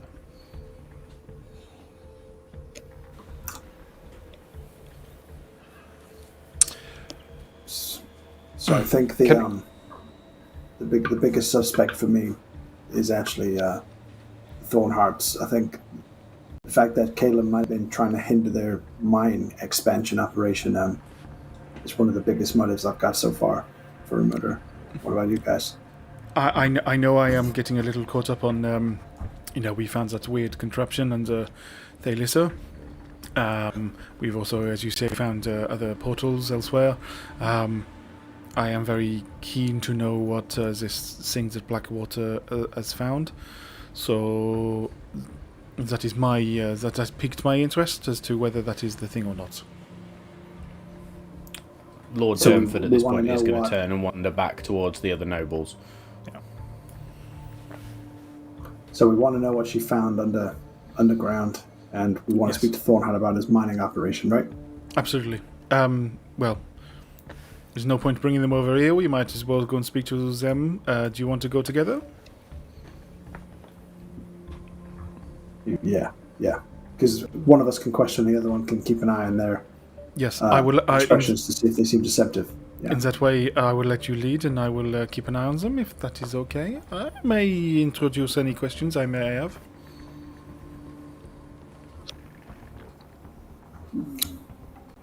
Can I make any investigation check on the cloth that I found in the toilet while I wait for Sir Piss-a-Lot to hurry up? Would you like to have a look at it? Yeah, I'll pull it out. I'll both sides. I'll sniff it. I'll give it a little taste test. The first thing, as you open it up, is a standard, as in a flag, standard, of House Durnford. I'll be like, those agriculturing little bitches. Never trust a farmer. And then I'll flip it over and look at the other side and try and garner some information. Make me an investigation check then, please. Hell yeah. Come on, baby. Give me the numbers. Oh, nat 20. Plus 8, 28. Nice. Oh, beautiful. You look at the reverse side of this standard, and it's quite clear to see that there are a number of places on the back of this standard where it's clear that a blade is sliced across the fabric, and there's a number of frayed threads and sliced threads. Oh, if I can get on it, guys. Does it feel with the nat 20 like? Am I getting my own arcane kind of energy sense from this? Does it feel shadowy? I don't know, one might call it eclipsy or anything like that? I'd ask you to make me an Arcana check, but with the investigation check, I'll give you advantage on it. Also, bear in mind that anything magical can't be cut. Oh, 2 17s, no fucking way. That's a 25. So with a 25, you can feel the fading echoes of magic. So this thing isn't magical itself, but it probably carried something magical. Carried something magical. Does it look like a piece of clothing, or like, you say that it's embroidered with the Durnford? So house when I symbol, say it's a standard, it's like one of the small flags that a standard bearer would have carried into battle in sort of days gone by. So it's one of those flags. Nowadays, they're just usually used as decoration. I was going to say, more likely to be decoration in his vault or his smoking room with all of those, less than something that he would bring, or someone would bring into a posh party like this. It's most likely to be to see the royal standard like that. I would. Cool. So I know it's been cut. Is there any blood on it? Is there any traces of what color is the actual standard itself? Red. Red. Okay. So blood's probably not. Is there any liquid stains on it? Let's go with that. It is slightly damp, but you get the impression that's from the latrine floor, not from anything else. Okay. Yeah. With my nat 20, can I take a good sniff of it and just mind palace that smell? You can, indeed. Oh, shite. That's a weird sentence to hear. Beautiful, awesome. I'll mind palace that smell, and then I'll bang on the door. Be like, "Sir fucking Knight, how are you pissing this long?" And as you bang on the door, he opens it like, what, I'm done. Come on. Back to the party. Come on, you bloody coming. murderer. Come on, get to the party. I didn't murder anyone. I was me. joking. I know. I don't know. I mean, but is this just, really the time to joke? It's been said to alleviate stressful situations. I thought it might help you with your, your stress of having to put your armor on and off every time you take a piss. Anyway, there's I'm not neither going to lie, here nor that's there. not the only stress. If I have to speak to that Morwen for any more this evening, my God, is he boring. Who? Sir Morwen, the famed Fang, the other night over in the corner. Fucking hell. I'm going to go find somebody more interesting. Master Quiver, how are you? And just wanders over. Sir Pisselot, please come back 1 second. Ashforth. That's exactly what I said. Spend years fighting in tournaments for you to call me Sir Pisselot. No, you spend years fighting in tournaments, so you have to take your armor off to pee. You're totally right. Can I ask you a question quickly before you did? You're If a that's man not who all you've been doing. Well, I mean, I banged on your door. Look, let's stop this back and forth. We're better than this. Right. My question is, you're clearly overtly aware of what happens with swords and stuff like that. No shit. Yeah. Would you say that the dagger that was used, who typically wields something like that? What purpose would having a dagger of such prowess do for someone? I mean, I'm not, well, I only saw it from afar, but daggers are used on the sly, aren't they? They're for either real close quarters, or, yeah. Okay. Magical daggers, though. I don't know, was he trying to hunt some beast? That's why you'd speak to Sir Morwen about magical swords. Fucking hell. I feel like that's probably a fruitless endeavor, but I appreciate it. I hope you have a lovely day. Yeah, cool. Wanker says what? Just tilts his head and looks at you. Good afternoon. And I'll walk over towards Lex and Good Jules. day. You were nearly going to get a steel gauntlet to the face. Challenge you, sir! Thrashforth wanders off. Edius, as you walk across the room, then make me a perception check. I'll also, as I get to Lex and Jewel, I'll take out the cloth and inform them of the Dunford's standard and all that good stuff.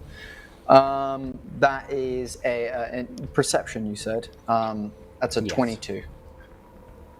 Fucking hell. So as you wander past Lady Varsdale, you see she's been joined by the envoy from Cladden, Silas Vaughan, and they're in hushed sort of conversation, but you catch the parts of the conversation where he's there going, "Oh, who do you think might have done it? Could have been anyone, surely." And she's just there going, "Look, I don't know, Silas. We've barely met this evening. Why are you speaking to me? Who knows? Look, I'm just here to support the orphanages. That's all I'm here for." These are the two that are banging, aren't they? No. Lady Varsdale and Silas Vaughan you didn't really knew each other. It is Lady Delacourt and Lord Fenro who are diddling each other. Oh, those two little buggers down there. Okay. Who they are, even in the midst of this, as you look over to the table, they are enraptured with each other. Lex and Jewel, I found this standard Dunford cut with magic smell. Oh, as I walk past with my high perception, do I get any smells from those two as I walk past? Familiar, one might say, smells. So as you we're wander insulting through the and sniffing room, guests now. Yep. as you Just wander going through around the the room, room. there is indeed a familiar scent.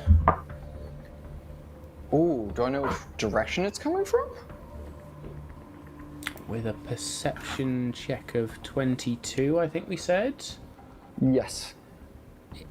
It hits you strongest when you walk between Lady Varsdale and Lord Thornheart. Aye. In between those two Thornheart. groups. Yeah. He's a prick. Okay. Okay, Edges, this is very interesting. I mean, we have found that this blade belongs to Lord Durnford. However, we are of a strong suspicion he is not involved. Thank you to your zone of truth and also our in-depth questioning. We believe that he is being either framed or the one thing it could be his son could be involved. I need to go back and ask them, Lord Durnford, if his son is here. Or was here, but for now I think we have other leads potentially, because Durnford has given us information as to who might want to cause havoc. So this is good that they did it, and it is proof it has come straight from the Durnfords, and I think shows more of it being a plot or ploy, because they have hidden it in something they've also taken from the Durnfords. You know what I mean? They have not taken this in ceremonial garb, so it does sound like it is a bit of a shoddy connection. Lex, please, I'm going to follow you. You wanted to speak to Thornheart first? Yeah, I think given Thornheart's minds are at risk, I think that's the next logical choice for interrogation or questioning. Did Thornheart come with anyone, guys? Did Thornheart bring a person with him? Can we do do we have to do a history check to remember if they came with anyone? I will Yes, say you because- remember that he was accompanied by Lady Emily Varsdale. Oh, okay, that makes that interesting. Why? Guys, my thought is two things. First of all, when I just walked through them, I smelt some very murdery things that I smelt on that piece of cloth a little bit earlier. But Could I confirm? yeah, This cloth also looks a little damp and smells awfully like wee. I'm just Yeah, but checking that if you this is come not. through- I am checking that it is not something else. You are talking of another sensory smell than the olfactory urine. yeah, and he's gonna hold it up to Jules's face and put it close to Jules's cat nose and be like, smell through the urine, Jules. Smell through the urine. It's in there. It's in there. Smell You the- are really sometimes a problem there, Edgius. I'm sorry. Look. My idea was this, Lex. I think you might find this interesting.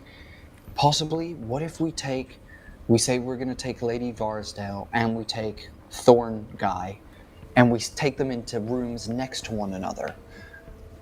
At that point, we actually remove Lady Varsdale and put her in a room further away. One of us remains in the room and pretends that, we're, maybe distressed or something like that to almost agitate Thornheart. And then possibly you can use look, we're not going to pin it on your lady if you tell us the truth. And, almost try and angle the situation, even though his partner won't be, in any sort of trouble or chance of having it pinned on them. I don't know. I'm just trying to think of ways that we can alleviate this information from people. And Varsdale was the orphanage lady, wasn't she? Yeah. Lady Varsdale, no. She is the halfling trader who has come from distant... sorry, I'm looking at the wrong one. That's Vivian Delacourt. I saw the V. Yes, a noted philanthropist from a family traditionally known for mining and smithing, who now focusing on supporting orphanages and schools within the city. Mining and smithing, but Nair looks after kids. It's a cover. Yeah. Every evil person in every movie has a charity as a front. Yeah. There we go. Right, yeah, so Baron Dillon, Thornheart. Then, So- sorry, Edgius, all of us. What are we preferring? Do we get them two side by side and ask them questions together, or do we separate them out and make it sound like one of them has confessed to their dealings with it? Just say, right, we want to know They've already told us, you might as well spill. And it might Good also be call, bad good call. to ask them the same questions and see if we get different answers So, Great. or contradicting answers. I mean, if you want, I can take I can take Lady Varsdale away. And then you can interrogate Thornart first, and then come and find me. I will not ask any questions per se, because then you can ask the same questions. I can also be, if Lex, you take the lady, Jewel, you take the guy, I can be the go-in-between and be like, they've confessed, we're in the other room, they're squawking like a, whatever, and we, I can be the go-in-between to try and... I will take Put that Lady pressure Varsdale on. out into the corridor. Perfect. Lex, Okay. where are you going to take Thornhart?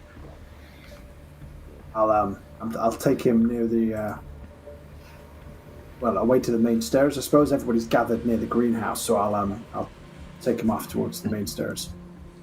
Okay. At this point, Takami's going to look at you three and sort of her eyes flash, and in your brain you hear that weird multiple voice echo effect from her. You boys better hurry it up. People are starting to get antsy. They're going to want to leave soon. If you want to solve this, you're going to have to do so very quickly. Joel turns to Kami and just nods. We'll rush towards Lady Varsdale. My lady. Very good. You rush towards Lady Rose. May I Yes? ask if you could join me? I have a couple of questions, and I think we could do it a little privacy. It is rather hot and sweaty in here. Would you mind following me into the hallway? By all means, dear. Do lead on. Please, bring your drink. It is calming the nerves, isn't it? And she does take her drink where it's sort of Silas hands it back to her where he'd had taken it off her for a second. And you and Lady Varsdale enter into the hallway then. How does Thornhart react when Jewel goes over to Varsdale next? Make me an insight check, please. Gorgeous. That's a 25. Sort of looks more intrigued than anything. Cool. Lex, you're up. Go for it. Mr. Thornhart, do you mind if Sir Thornhart, do you mind if I ask you some questions? It's Lord Thornhart, but by all I'm means sorry, you Lord. asked me. Pretty much everybody else, I figured I was next. Thank you for your time. If you could just step over here, please. I wanders over towards you.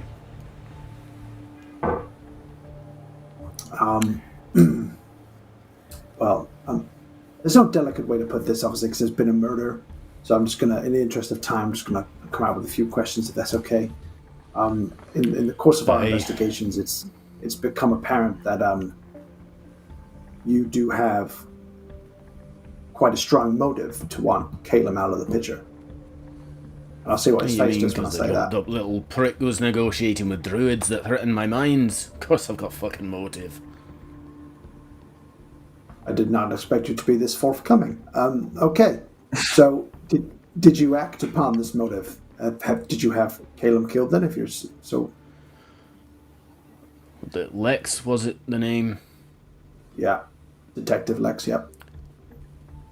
I am a leader of one of the 7 noble houses of Union City. If I was going to have someone killed, I wouldn't do it in the middle of a ball where I am fucking attending.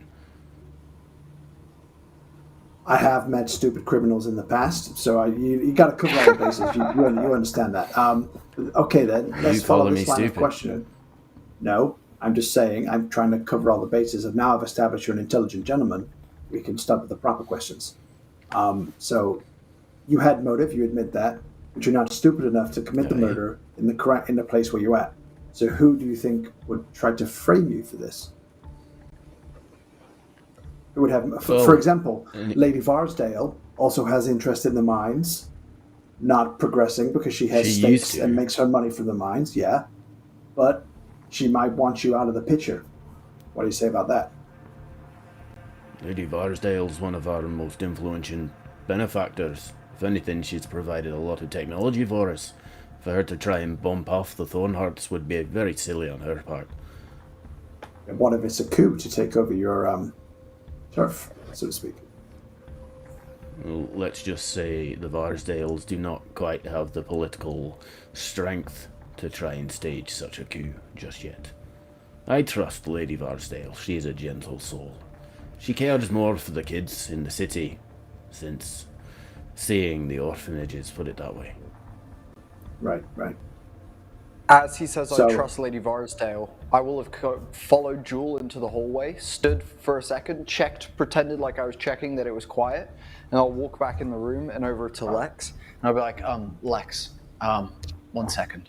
And I'll turn Lex away, but speak loud enough so that Thornheart can hear me, and I'll say, the Lady Varsdale is, to say the least, confessing. She's opening up quite a lot, Lex. Keep with your questioning here, but me and Jewel are really on to something over there. She's talking about some sort of plot to do with her in another house or something. And Edgius will pat Lex on the shoulder and then walk back to the hallway. Make me a deception check, please. Dave, you're muted. Here it comes. Crap. Beautiful. Deception, that is a 15. 15. Very good, thank you. Lex, you turn back to Lord Thornheart and... Did I just hear that right? She's confessing. She did it?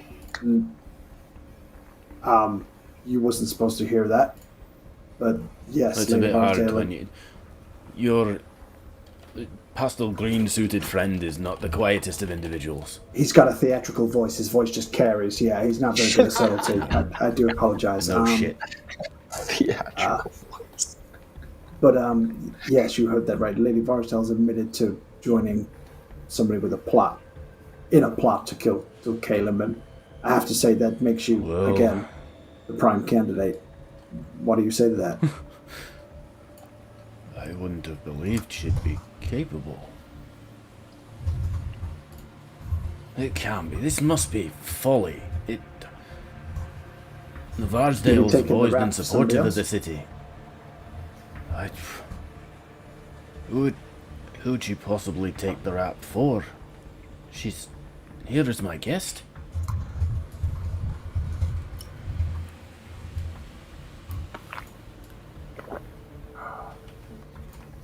Okay. Thank you for your time. I don't think I have any more questions at this time. I'll go confirm my colleagues, and we'll revert back if we have any more follow-ups. And did I get any? If I do a insight check or perception check, if there was any form of him trying to mug me off? Make me an insight check, please. When Edgius tapped you on the shoulder, he gave you Bardic Inspiration. Nice. Well, then, is that a D6, right? Yep. I added a 1 to it, but it's okay because it makes it a flaccid 20. Nice. Flaccid 20. Way. He looks a bit taken aback more than anything. There he is. Lord Thornheart, not Thorndale. But yeah. That's all good. It's all good. I appreciate the efforts anyway. Look at that. Lord Thornheart has just sort of stood there. I can't believe it. We were just discussing new charitable initiatives. This can't be right. Someone says And he's it's just going to perfect wander cover. off. I will go relay and sort that of- back to Edgius, and then Jewel can do her questioning Edgius of is the over charitable the other lady. side. Very good. We cut to Jewel then. Sorry, I'm just checking something. Yeah. So, Lady Varsdale, was it? I believe I heard on... It was, dear. Yes, I am Lady Amelie Varsdale. I'm very sorry to bring you into all of this. As you have seen, we are obviously discussing this with a lot of the patrons of the party. I don't suppose you saw anyone with Caelum back there? Well, the last I saw of Caelum, he was out in the greenhouse with his aunt, drinking wine and insight check. having discussions. Make me an insight check, please.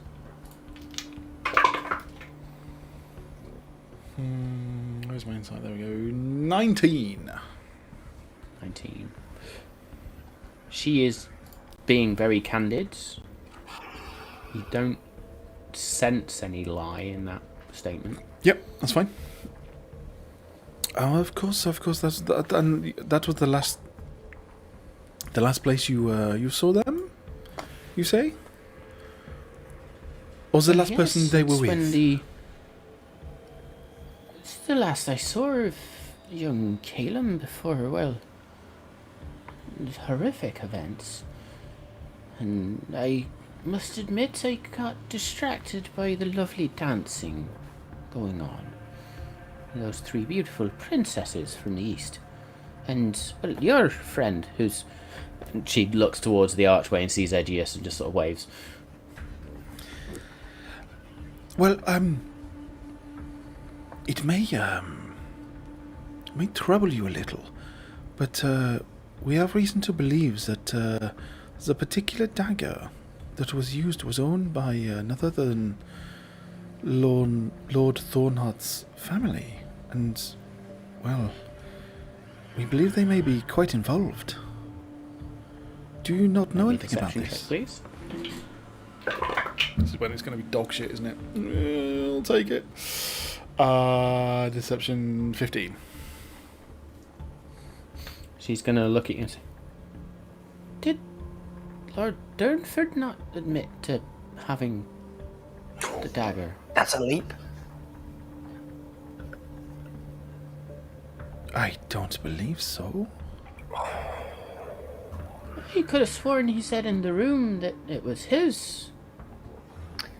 He had recognized it, and that unfortunately is where it brought us to understand who may own it. Oh. I've never seen Bran with any weapon of that sort. And you have not seen the type of blade that was used? No, not like that. Not one that captures the light like that, no.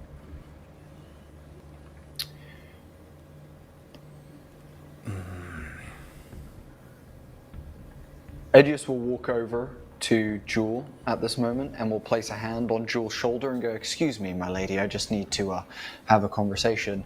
By all means. He'll look Jewel in the eye, and based off the information that Lex just gave, he'll be like, we've just had someone confess in the other room. They said that they were working with a partner that is a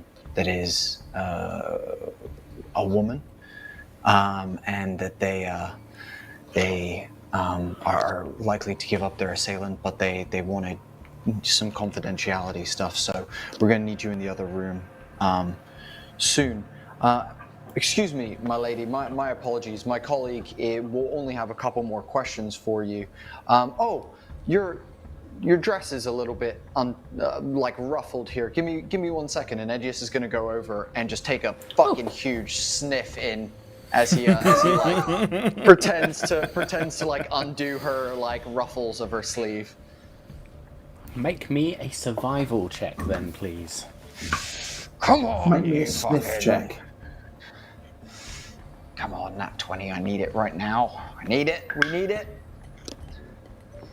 That is a survival. Ooh, okay. That's a 17. 17. You get a strong whiff of very floral perfume, but not the smell from the standard. Fuck's sake. There you go, my lady. That's all sorted now. Jewel, sorry. Feel free to continue, and I'll walk back. And Jewel, I gave you bardic inspiration as I tapped you on the shoulder as well. Did you give me any insight as to what you did there? Because I don't think I know any about what you're doing. I think everybody heard they... Yeah, but apart from this look from Jewel, right? Edges will go. She doesn't smell like it. She doesn't smell like murder. And walked past. It's definitely going to be that. Just Murder. like. I shall not keep you much longer. Clearly, if we have found someone who is Confession? apparently so, and they are going to give up their assailant. Oh, well, I suppose we probably best be going back in then. Insight? Is she worried? Make me an insight check.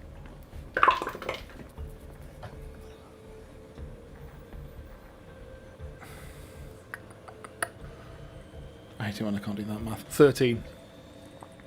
13. You almost get the impression she's more intrigued than worried. Fuck's sake. You have Bardic as well, Dave, if you want to modify Oh shit that. me! What was that? I'll add that. Actually, D6. It was 13 plus a d6 now. So 15. 15. Yeah, you kind of get that there's a little bit of an unhealthy intrigue here.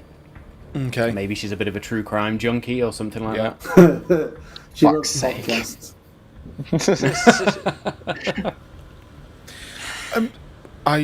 One final question then. The gentleman you were speaking to earlier, what is their name and how do you know them? I've spoken to many gentlemen this evening. Which one are you referring to? As they came up to you, there was a gentleman standing right next to you. I think his name was Silas Vaughan? Where the fuck is he I've met him only briefly this evening. He's been doing the rounds, trying to drum up, trade and collaborations for Cladden, I think is what he said. Very good, thank you. Yes, please, let's go on in. I will find whatever other information we have found. I'll head back in the room. Okay, you're both heading up towards Lex, Yes. Edius and Jewel. Yep. I'll head over to the guards to go see if we can garner that information that we'd been wanting. I'll go back up the stairs to Sergeant, I guess. Yeah. Very good. Make me... No, ignore me. Cool. So you head up the stairs to the guards and the sergeant turns around. You again. Can I help you with? Hello? Oh, Taps me? Edius on the Sorry. head. Sorry, I was so thinking about like 1,000 other things and smelling things. That being said, what's he smell like? It smells like sweat and old leather. Nice. Okay, so you know when I came up to you before and you were like, should we lock the place down? Has anyone left the building like 20 minutes, between the 20-minute period before I came and asked you that question, Sir Sergeant, who's in charge of everyone and knows where all their people are at all times? Takes out a long piece of parchment and looks down it. Well, now we look at this. We've got... do you know what? There was one carriage that left about... Well... Not long before you came rushing up the stairs and the whole shouty noise thing. Yeah.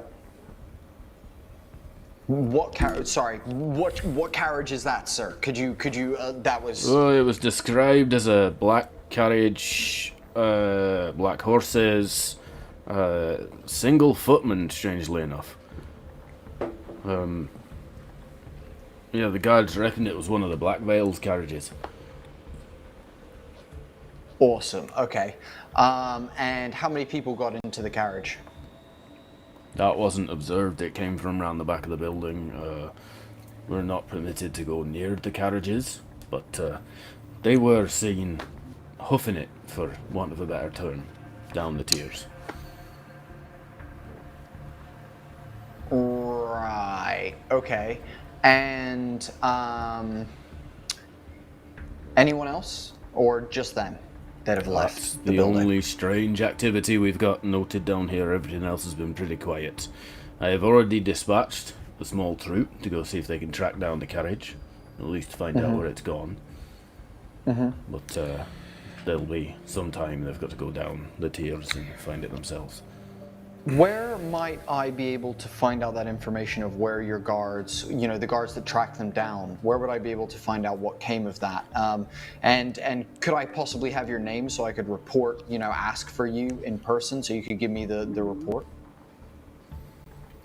So this guard sergeant then takes off his helmet. You see another sort of half-orc individual. It's Sergeant Drung of the Harmonic Legion. No way, I know your brother. That's wild. Grung, you've seen him around the lower tiers. We are firm friends, to say the least. Why didn't you say? Why didn't you say? Me and Drung. Two peas in the pod. You know what? I could tell by the tusks. Same tusks. Crazy. Must run in the family. Father's side or mother's side? Mother's side. Yeah, usually is. So you're Drung, and which precinct in the city would I be able to come and find out that report from yourself?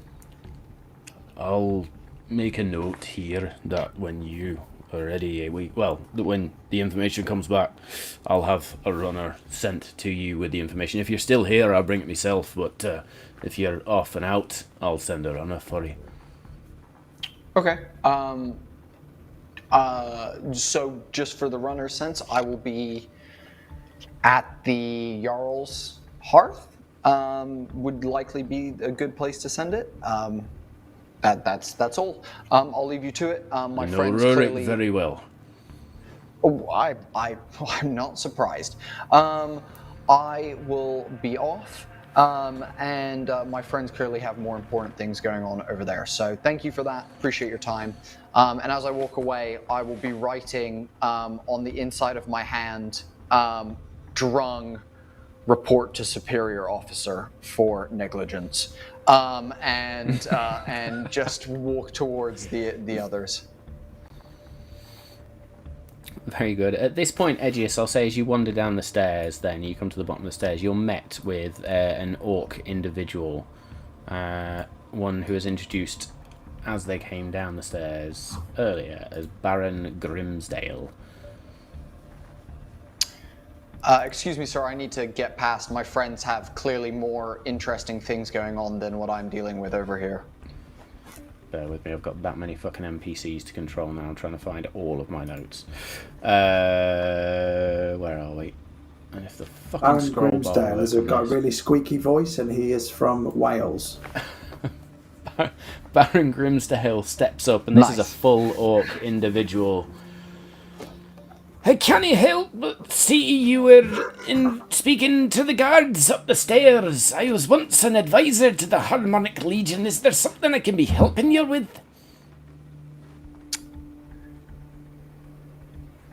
I guess my only question would be would there be any reason why they would not want to aid an investigation? Is there any sort of sworn oath of secrecy? Oh no, they're really quite good at keeping up with the law well, usually they're doing the law enforcement. As I was once a senior official within the Harmonic Legion myself, so I'm quite proud of what we do. Oh, okay. Well, do you know what, sir? We are gonna cut away from this screen time because clearly this conversation is not fucking important. But I will say this to you. There is a sergeant under your ranks who really needs to be reprimanded. He didn't follow protocol. Oh, what for? He did not use it. Oh, I have a list of things, and I'll put my arm around him and engage my ring, my deal ring, as I put my arm around him, and I'll walk him away and start telling him about Sergeant Drung and his fucking drung-filled head. And yeah, I'll make me a cut back perception over to check as you let them wander away, then, please. Oh God, Christ. Well, perfect. There you go. It's a 3. A 3. Yeah, you're too engaged in this conversation to notice anything. Jewel, Lex. Go back over to Lex. Last two people, Countess Blackwater, and possibly if there was anything from the lady who was speaking to that gentleman over there. Will point, and I believe, if I'm correct, to the gentleman who's currently standing next to all of the princesses. Is that right? Envoy Vaughn? Yeah. So just point over towards the Envoy Vaughn. I will say, as the two of you look over, you can see Thalthea, the Goliath, female Goliath, just sort of pokes into his chest. Back off. And pushes him backwards. And he sort of takes a step backwards before sort of brushing him down, bows and wanders off again. Sort of wanders this way up towards where Countess Blackwater is. Edgius, make me a perception check, please. Fuck's sake. Jewel and Lex, continue your discussion, please. So Lady Varsdale had no information. I do not believe she has much involvement. So it is either the next ones are Blackwater and Envoy Vaughn. Message me the result, Edgius.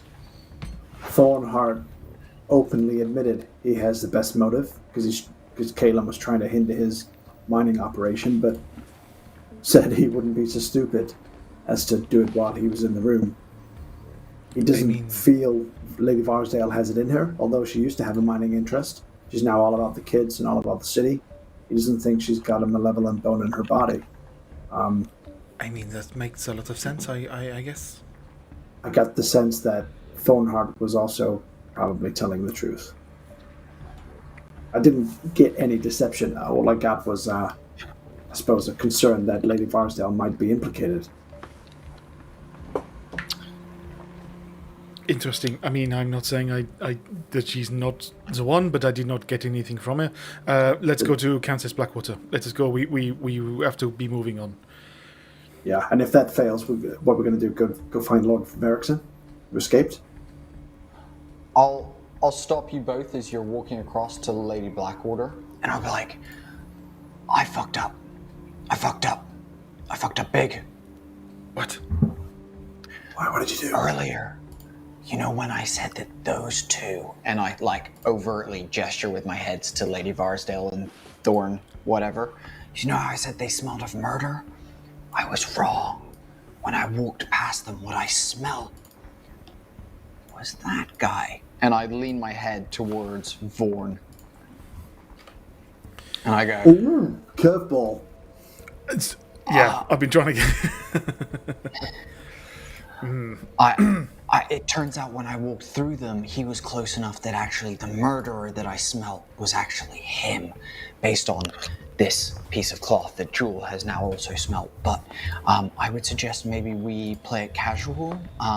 Maybe, kind of try and corner him, just in case he tries to make a run for it or anything like that. Also, he was just bothering my princesses. I mean, the princesses over in the corner.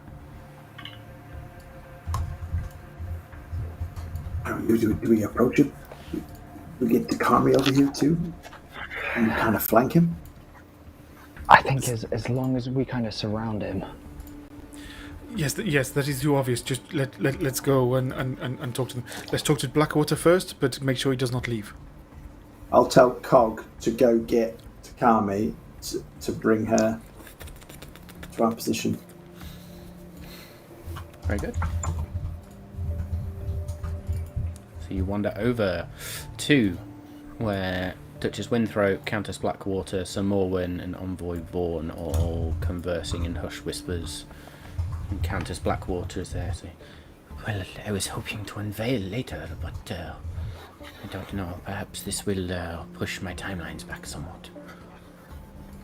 Duchess Winthrop's there going, "Oh dear, that's..."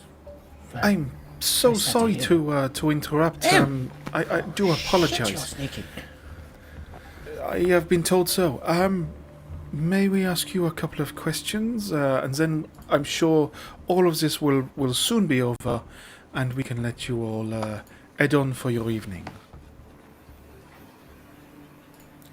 I'm sorry, Jules, was it? Which of us would you wish to ask questions of? Countess Silas Blackwater. One at this point. Yes, well, there's four of us here. Which would you like to speak to. She pauses for a moment while looking at Envoy Vaughn. Lady Blackwater, it was something you had found. I am sorry to intrude. Just so long as it does not, if it may pertain to what has happened here tonight, might you give us a little bit of information, knowing it will stay confidential, as to what you may have found, please? It does not need to remain confidential. Indeed, most individuals know what I found.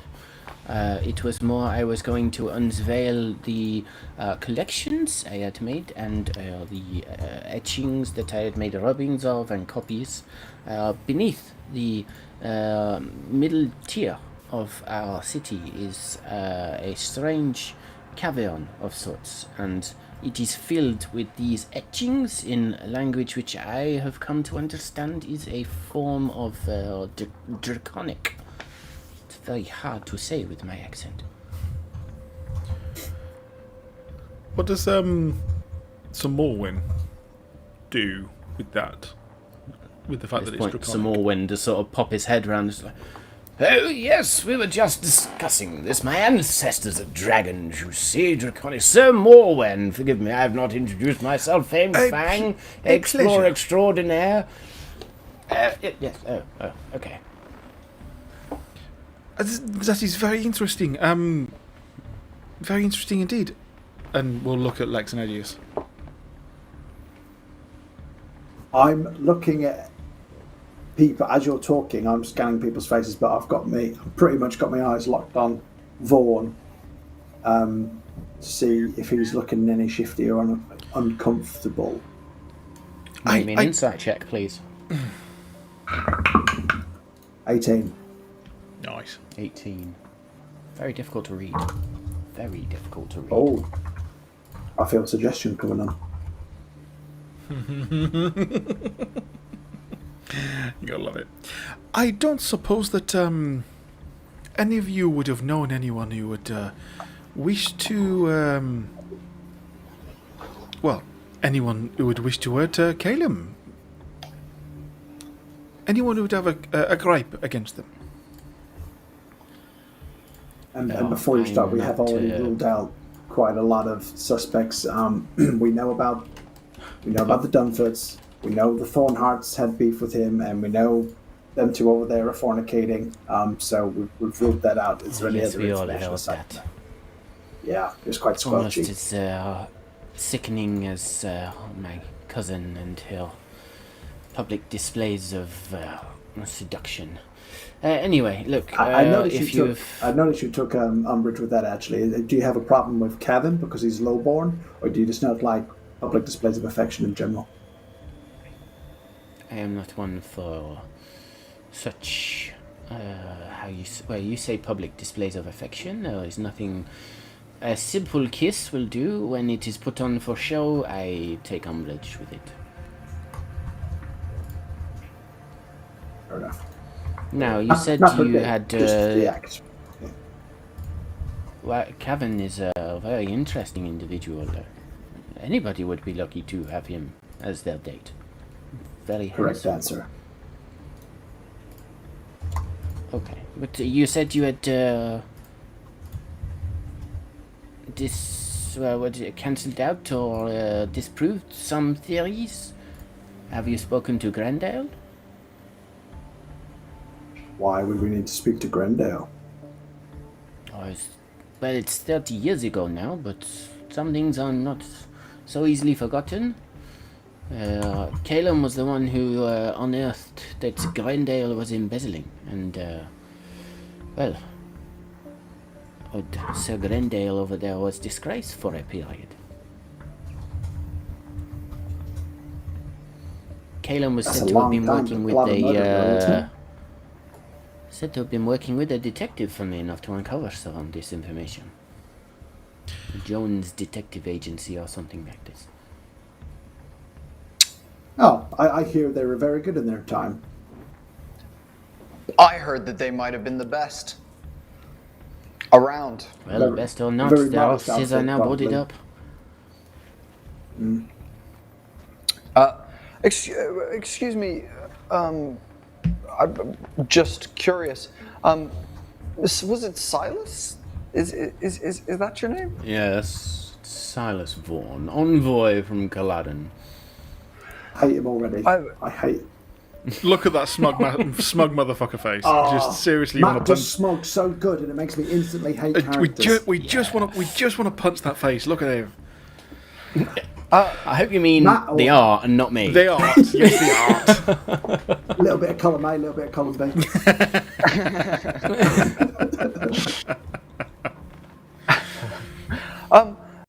Mr. Silas, I saw you earlier in the evening actually talking to one of our compatriots who is currently, we've just been speaking about him and is protecting Mara, for her safety because of yes, that's the one. I saw you speaking to him earlier by Fascinating gentleman.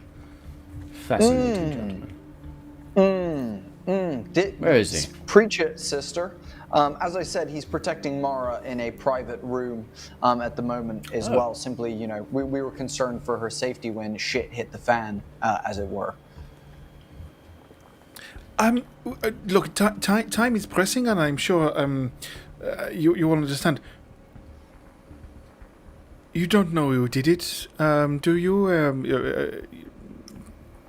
Killed Cavan? Cavan. Caelum? What sort of detectives are you asking such open... Do we know who did it? Of course we don't know who did it. Insight check on Silas. Maybe an insight check, please. That's a good one. That's a 24. If I had dice, I'd be able to roll. Right in front Of course you're rolling a persuasion check. What did you roll? 24. Roll again. Oh, fuck me. Holy crap. 22. Come on. Dice are with me tonight. I rolled 2 nat 20s in a row. You bugger. It's your fault, because it's your new dice. It's your dice that you bought me. You don't get a read on him. That was LED dice to LED dice. This little bugger. Yeah. Which I don't want to work. Can't smack it against my head, apparently. Oh, man. Okay. Fine. Can't get a read on him. Yeah. It's really difficult to read. I mean, it is often such an easy one. We can often catch people hiding away from such a direct question. May I suggest that you answer Jules' questions to the best of your ability and answer all the questions that she may have, and I will use that to cast suggestion. Very good. Saving throw? Wisdom 16.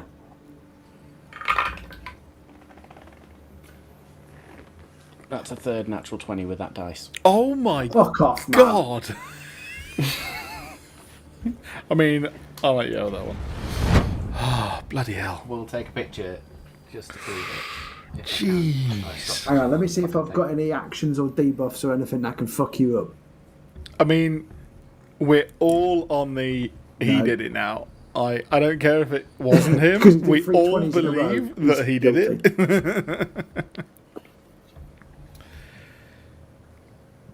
That's insane. There you go. Mr. Cyrus Vaughan, are you...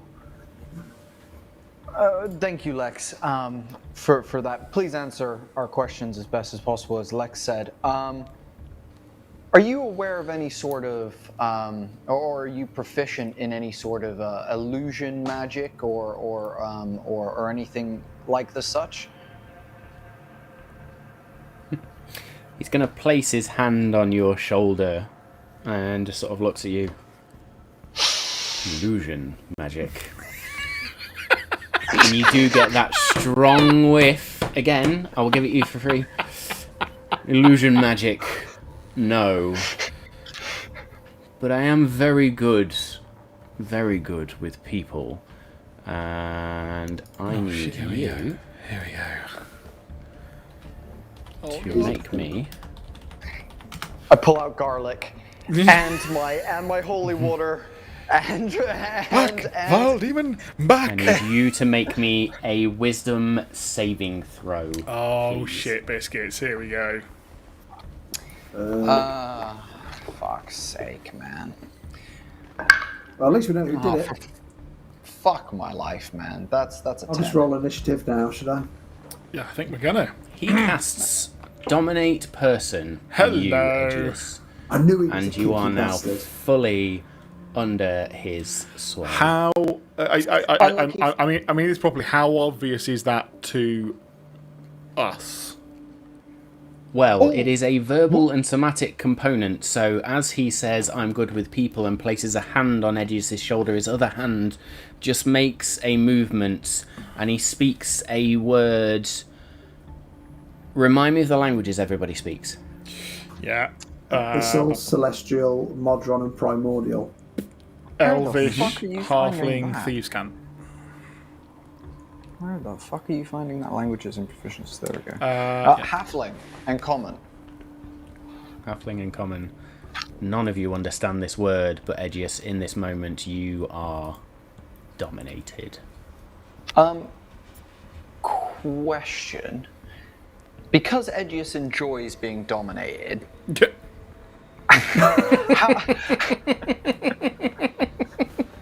is this a new? Is he feeling If I noticed uncomfortable? him Or is, Go on, you finish.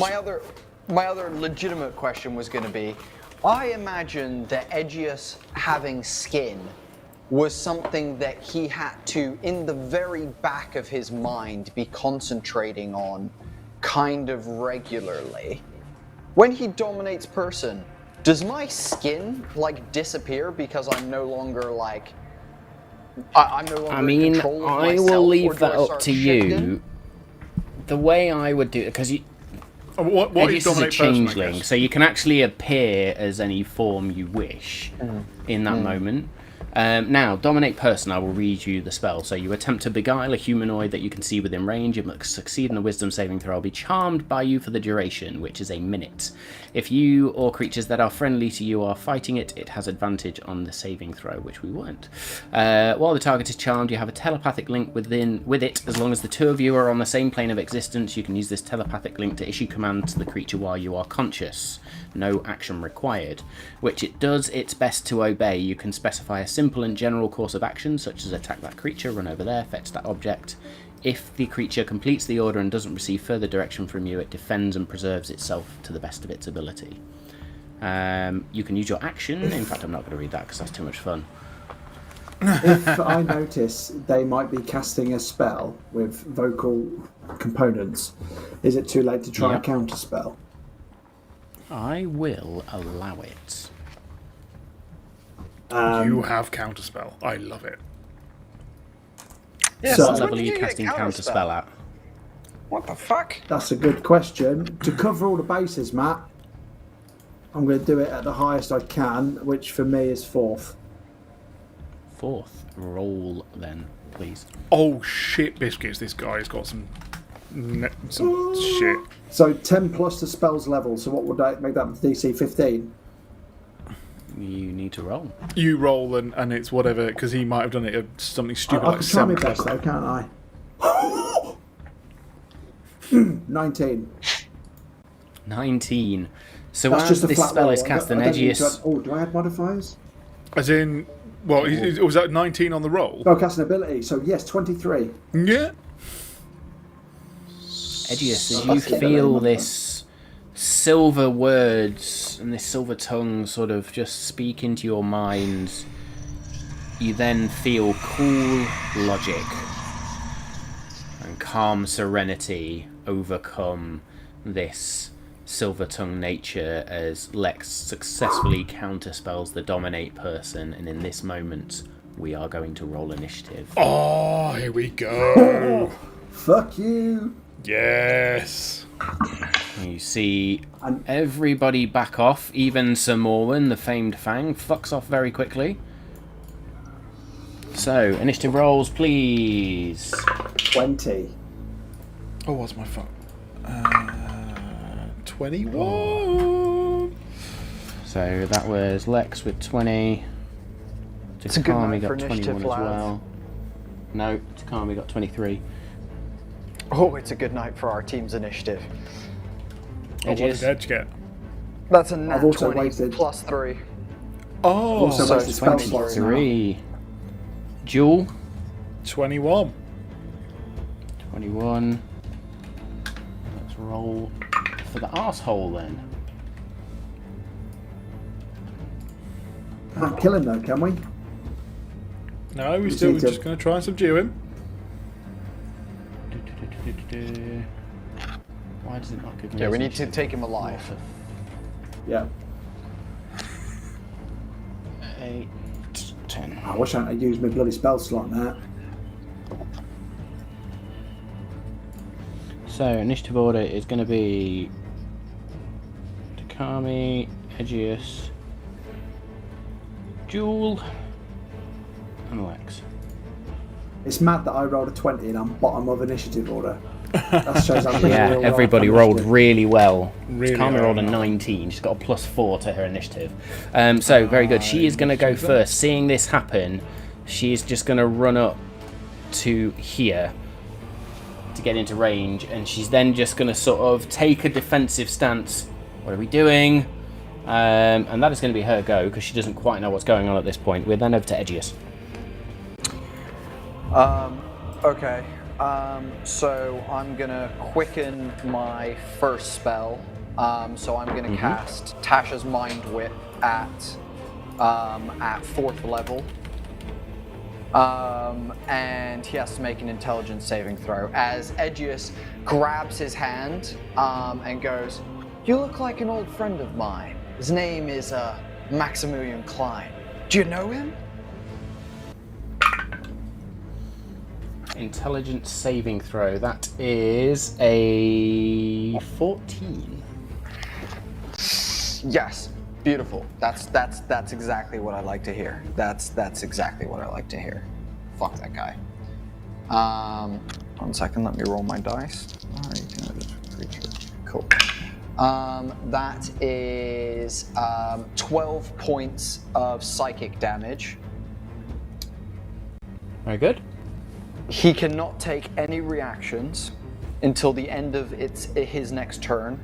Moreover, on his next turn, which will be this round of initiative, he can decide whether he wants to move, make an action, or make a bonus action. He can only do one of the three.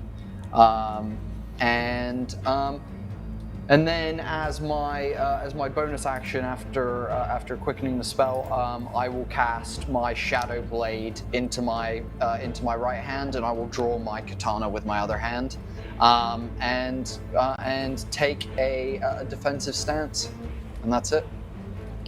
Very good. Jewel. Jewel will move 5 foot forwards whilst also drawing the dagger from her little garter belt. Actually, no, sorry. Scratch that. She won't. She'll just move forwards, and with her tail and her feet, she wants to use the shove action, but to essentially trip attack him onto the ground. So it's basically a whip. Knock him prone. Yeah, knock him prone, which I think you can do with the shove action, but it's going to be in such a way that she sort of like whips his legs from underneath him, slams him to the ground, and then I know I'll have to like actually grapple another time, but I would essentially be trying to get him into a handcuff hold on the floor.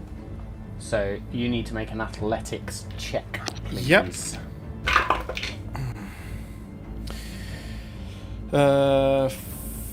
15 plus 3, 18. Natural 20. What the? Throw the dice For away. 22. God damn It's you. your fault. It's I know, all it is your absolutely fault. my fault. They are waiting. So as you go to sort of dart into him, he actually does almost this pirouette move and just dances around you. And as he does so, you'll notice there is a rapier suddenly in his hand as well. I'll say therefore that I end up like over there instead then, so I end up next to Takami. So that's 10 foot of my movement. I've used my action, my bonus, if there's anything that I can do. No, because I've done all of that. So, so my bonus action, as much as it is, take my dagger out. Very good. Lex. I use my turn to cast Summon Construct and create Megacog, Cogazord. Nice. Cogazord. And then, did you pin him? Is he on the floor? No. What I would also say, if I can, in my turn would be, I suggest you come quietly. And then, Cogazord's action, which he takes immediately after mine, is going to be to restrain Envoy Vaughn, as in get him like in a big grapple hold to restrain him. So the action to grapple then will be Cogazord's strength check, please. Fuck me. Can you get rid of that dice, strength. please? He's got good strength, but he rolled shit. I rolled a 7, mate. I'm changing dice now. I think I gave you broken dice.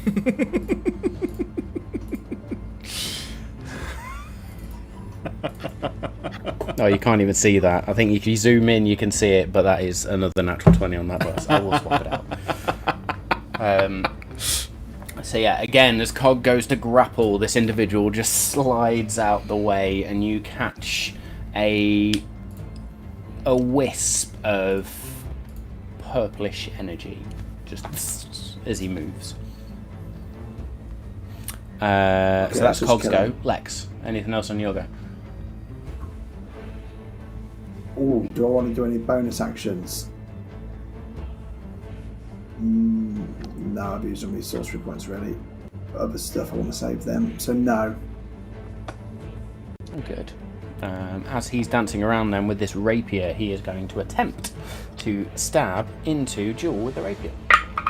Now, I need to remind you all that you do not have your armor-based items on, so all of that needs to come off if you've not already done so. That will be a unnatural 20 to hit. I was going to say I'll try and calculate what the fuck I'm meant to be at, but that guaranteed hits, whatever. I'm glad That's I max gave damage his aid, as though, well. before we went in. That is 12 points of piercing damage as he just dances around and strikes the rapier in, and as he strikes the rapier in, he's going to say to you all, "Oh yes, Vane Shadowthorn sends his regards," and bows. Oh, right, he's dead. He's going down. And we're back at the top to Takami. I will confirm that I will use my uncanny dodge to half that, so that was 12 down to 6. There's nothing else I can do, that's fine. Yep. Very good. Takami at this point is just going to look at you all. So we're killing him then, yeah? And she is just going to take that stance, turn it into an offensive stance, centers herself, and then unleashes a number of martial-based attacks. So it's going to be an unarmed strike to begin with, which is going to hit with a 21. Oh, shit damage for 5. Second unarmed strike with a second attack, so 13, which is not going to hit. And then she is going to use some key points. A key point to do flurry of blows.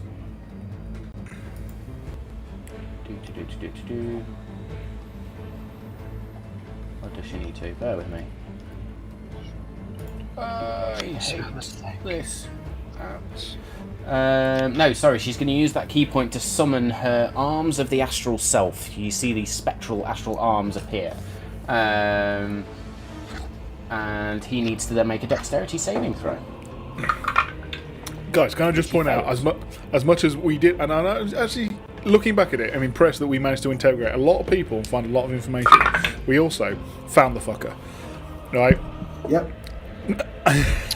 I know that's a pat ourselves on the back moment, but we found him. We did it. So he's going to take Well done, Edgius's an nose. extra...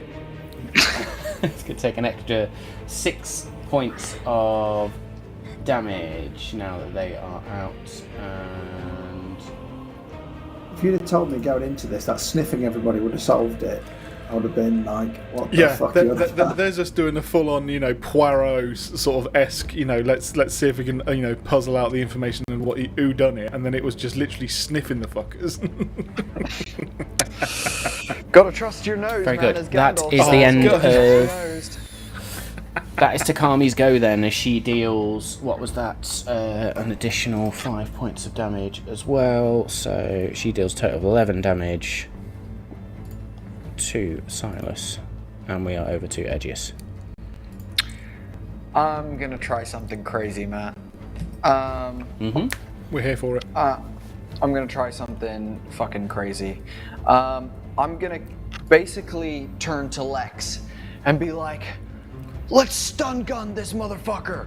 And can I please combine my Shadow Blade with my katana? So almost use the Shadow Blade around it to form one sword. And then can I hold my turn as I point my blade at what's his Silas. name? Silas. And basically gesture for Lex to shoot my blade with a lightning bolt is what I'm hoping for. And the action that I'm actually holding is I'm gonna try and cast Sleep at 4th level with my using my arcane focus with the blade, and also combining it with any sort of shadow magic that I can do, and then Lex's stun power, just all of it. I'm gonna try and put him down, basically. Okay. You want to use sleep after he's done that, I guess. I want to combine his lightning with my sleep. So it's sleep, Basically lightning, trying shadow to make all a at taser. once. Yes, a sword shadow. Rules sleep, as lightning written, though, taser. you want sleep to be done after he's had a fuck ton of hit points taken off him. I'm just going to be really clear about that bit. Now, remember lightning bolts is a line, so anybody caught in that line will be affected by it, but there are other electrical capabilities we could use. And with that, Lex. He now has all of his bonus actions and stuff back and reactions. I was thinking a lightning bolt 100 feet long, 5 foot wide might be too much power. Touch overkill. But what I can do is a 3rd level chromatic orb, which I can cast into the blade and use lightning damage as that. So if I Sounds cast good. it at 3rd level, that is a 5d8, and what I can do, I can almost smash it on the blade or throw it along the blade almost. So I will however you say, want to do because it. this is a combined attack, then you cast it into the blade as the blade swings down. So I'm still going to ask you to roll to hit with Chromatic Orb, but I am going to give you advantage on this strike. Thank you. Because that first roll was shit. That comes out as a 27. 27 is absolutely going to hit. Roll the electric damage for me. Can you add any shadow damage to that from the shadow Bear with. Okay. Sorry. Also, I realized, Matt, that I had pulled my katana from my back because it was melded into my that's skin. fine. From last, so We'll I'm say you've I'm shifted. Edgius. Yeah. 27 Full points of skeletal. lightning damage. Oh, 27 points of lightning damage. Shit and corruption. easy. This guy. Yeah, Right, I've got to pull out all my d8s because level 4, I get to roll 11 d8s to try and knock this guy out. So, Edgius, roll to hit with your, I'm going to say both blades at the same time, but both with advantage. Okay. That's a because it's my defender. I'll put my extra into it. So that's a 20. It's 24 to hit on the first one. And so that's and a 26 to hit on the second. Both are going to hit, so roll the damage, please. So damage from both the swords. Yes. Amazing, and I'll spend a bardic as well. Actually, I don't think that's an action. 1 second, let me just see if I can add some extra damage to bring him down even further. Whenever you take the attack action as part of your turn, would this count as an attack action as I'm actually casting a spell? I don't think it would. Yeah. You're also holding it. No, you were. Sorry, as you held your action, but it's a combined thing. Well. It was cool. I'm letting it go. Yeah. Cool. Beautiful. I'll add another d6 on there as I use my my slashing flourish. So that's 8 points of piercing mixed with slashing damage. Yeah. Oh no, it's all piercing. My apologies. All piercing damage. +7. Okay. Actually, sorry, I forgot the +7. So that's what did I say? It was fucking. Oh god, I'm 8. losing my so numbers. 8 plus 7 is 15. 8. Yeah, 15. There you go. 15 was what I was looking for. Thank you. Excellent stuff. He's not looking great at this point. He's looking a little bit worse for wear, and now you can use your sleep spell. Amazing. So I've got to roll 11d6 for 11d8 for this. So that was less of a held action, more of a combined together action, and That's go. very I've just joined both goes together. Yeah. Okay. So sorry, I'm gonna have to try and do some quick maths here. That's 10. As long as it's not reverse maths. 19 plus 6. So 25, 28,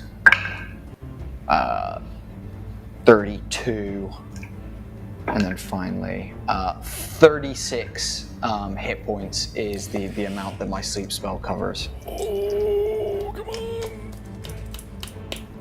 on! Gotta say it. I apparently can't do maths either.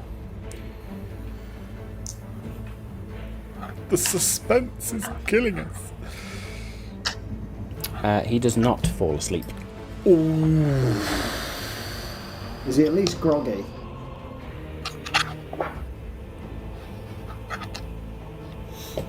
I mean, he's injured, so he's looking a little bit shit anyway.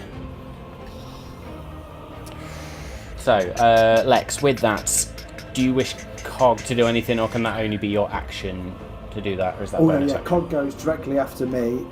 Cog will try restraining him again. Okay. Sweet. In a grapple, because Cog's strength is better than what I rolled previously, so let's do that again.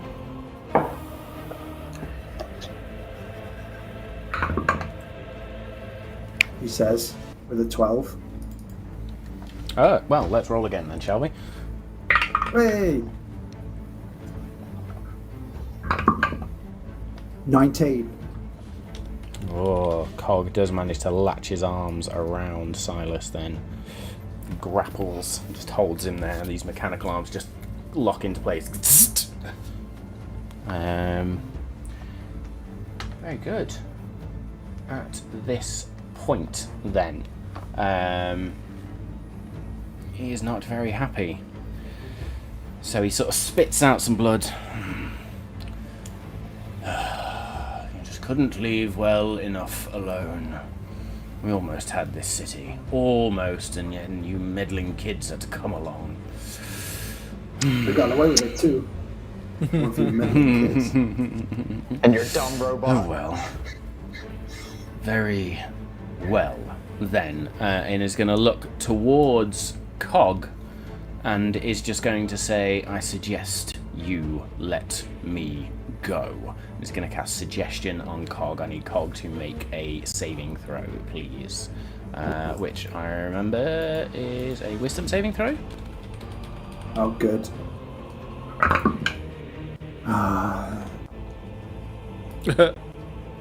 5. 5. Cog's arms just jink and let go. Brilliant. So he's no longer grappled. He is then going to use a bonus action or a cunning action to disengage and is going to Scarper. 5, What 10, pussy. 15, What 20, bitch. 25, 30. And I'm not sure where his fucking injured bit went, but we'll put that back on. That will be Silas's go. We are back around the top to Takami. Sorry, gonna I immediately think we sprint. may have Go on. missed Jules' go. Did we? Yes, we did, because that was Yes, after we did. Edgius and before Lex. So yes, Jules, you may go. Well, I was just will gonna say you double can go just check. before he does nonsense. If that's okay. Yeah. So he's no longer grappled. He's just about to run, but you can have your go. Sorry, that was my bad. No, that's okay, that's okay. And actually, that is exactly perfect how I wanted it to be, and I bloody well hope this goes the way it goes. Thank you for that, like, midway of his, because I'm gonna do a bonus action of steady aim. And so that's going to give me advantage. Then I'm going to make an attack, and I've got people around, and I've got an advantage, so they'll hopefully get a sneak attack. Essentially what this is... I'm going to say you've got that advantage anyway, because technically at this point he's still grappled. He's not broken out. Okay. yet. That's cool. I mean, thematically, what I'm going to try and do is basically nick his Achilles tendon, jump on him, and again, this is purely thematic, and basically do that like funky thing where she will use her body weight to just spin around him and then slam him to the ground. Which again, I realise may not be able to do because he won't be prone, but it's still going to look cool. Are you making an attack or trying to knock him prone then?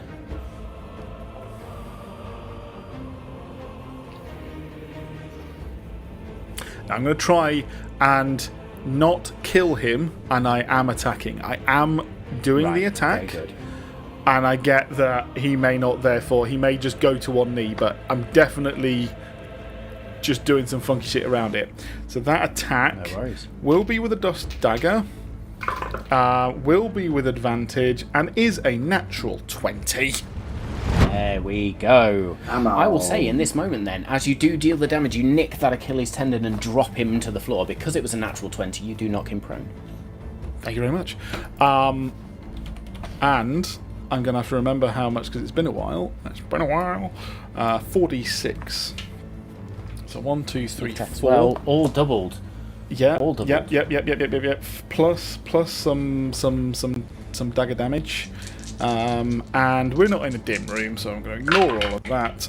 And that is 7, 8, 12, 12. 19 doubled is 38 plus 4. 38 plus 4. 42 points of piercing damage. Avec prone. Yeah. And we'll land back in the same place I am. Keep in there. Very good.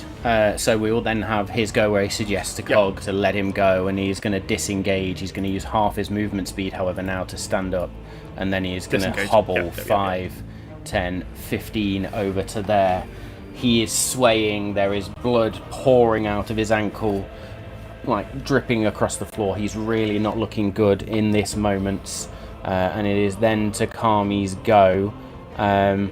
Takami is actually going to go, oh no you don't, and she is going to grab you, Jewel, with those spectral arms and says, just go with it. Spins herself around and throws you. So she's going to use a shove attack on you. Do you wish to resist it? Oh, 100%. I'm putting all my weight into the fluid motion of it, and it's like a dance. And yeah, totally like as Jewel leaves Takami, she is that cat jumping off a fence, bolting with dagger in front. Very good. So all of those spectral arms grasp on you, and you feel the presence of the astral plane in this moment as well. Smoke begins to wisp off you, and you dart forward. Aegeus, then you'll go. What do you wish to do in this moment? Bearing in mind, Jewel is flying through the air at this point. Okay. Aegeus, for like the first time ever, is not in a place where he wants to like kill this person, and he also is like really like trying his best to work as a team, even though he's just constantly shambles. He's really trying to work as a team with this. So as Takami is kind of whipped and like thrown around, Aegeus is gonna shout, "Jewel, catch!" And he will throw his Defender Shadowblade katana to Jewel. And in that moment, though, he's going to invoke a new feature that he's never done before, that is coming to him as he finds this moment of trying to do damage, but trying to help his friend, trying to protect those around him, and this weird kind of balance that he hasn't felt in a while kind of begins to set in. As I invoke my Veil of the Duskblade, and I would spend one of my bardic inspirations to shroud Jewel in shadow, so that hopefully she's harder to judge coming at him. And Jewel, you also gain temporary hit points equal to 4 plus my charisma modifier, which is you get 9 points of temporary, 9 extra temporary hit points. Nice. I will also clarify, like in the previous round, Jewel is not looking to kill. This is purely incapacitate. Very good. You will see then Aegeus in this just throw moment that. as he throws the blade. There is almost like there is this shift in reality where you see life on one side, and then on the other side of Aegeus there is just this dark, monochrome, planar vision with a river just winding through it that just then collapses in on itself, and Jewel, you feel those two blades just in front of you. I love this, so I'm going to say you grab them without having to make any check whatsoever. Roll an attack, please, as you fly towards Vaughn. A standard attack. I'm going to do it with the dagger attack will be fine. I mean, amazing 22 to hit. 22 to hit. I'll say as you're leading forward and you're driving with the point of the blade, but all of you have called out here you don't want to kill him. So in this moment, it'll be again another nick, another sort of catch the cheek sort of thing. Well, I'm going to say you spin the blades around so the pommel is pointing forward and bring it towards you and roll in this moment and manage to use the momentum and poof, strike. He's not got enough hit points for me to ask you to roll anything. So in this moment, it's a pommel to the back of the skull. It's a proper wallop. Yeah. And you do. Not only do you pommel in the back of the skull, and the blades do nick you slightly. I'll take it. I will say you take, just because you are flying through the air as well. Yeah. You take 1 point of slashing damage in this moment, but you then roll and throw him onto the floor, and he is unconscious out of it. And as he knocks unconscious, his rapier falls to the floor, and you see it just disappear in a flash of purple energy. As friends is where. Go on. I was going to say the last thing I'd do is literally flip him over, arms behind his back, and look up the rest of them, and that's it. Very good. That, my friends, is where we are going to finish tonight's episode. For the sake of brevity, I will say that the guards come and collect Vaughn and explain they are taking him away and will imprison him, ready for you to question him in the morning. We cut across to a different part of Union City. Dark, Nice. damp dungeon. 2 individuals are thrown into a cell. And they manage to just sort of snatch their hoods off as the cell door is... And a priest just lowers his hood. bump in the nose, a line where the nose was broken. You motherfucker. Oh, Cavan, you escaped us once, but our children are not allowed to run far. You will see the light this day. And what a treat you bring us, a noble lady, to join in our cause, the Order of the Right Hand. And that is where we will close episode 55 That was today. Seedy as fuck. That was creepy. So yes, thank you for joining us tonight. I know there's been a few changes, so thank you again for the raid. A massive shout out to all the tools we've used, which you will have seen in the break and popping up here and there. A massive shout out to all our partners and collaborators too. So Homie and the Dude, to the Eldritch Press, to Roll Together RPG, to Games, Gags and Geeks, to Tabletop, and Ask Codex AI, as well as the one that we didn't mention, but we are doing a few things with them as well. So be on the lookout for more goodies. As I said to those on the podcast, you will have hopefully in the break heard the competition question. If not, go and rewind and get yourself a chance at some dice giveaway and a few extra goodies in there as well. But listen, we have been the Mortal Magic crew. This has been episode 55 of the Planar Detective Agency arc, not detection. Fuck me. This is campaign 2. We love you all. Stay safe, and we'll see you next time.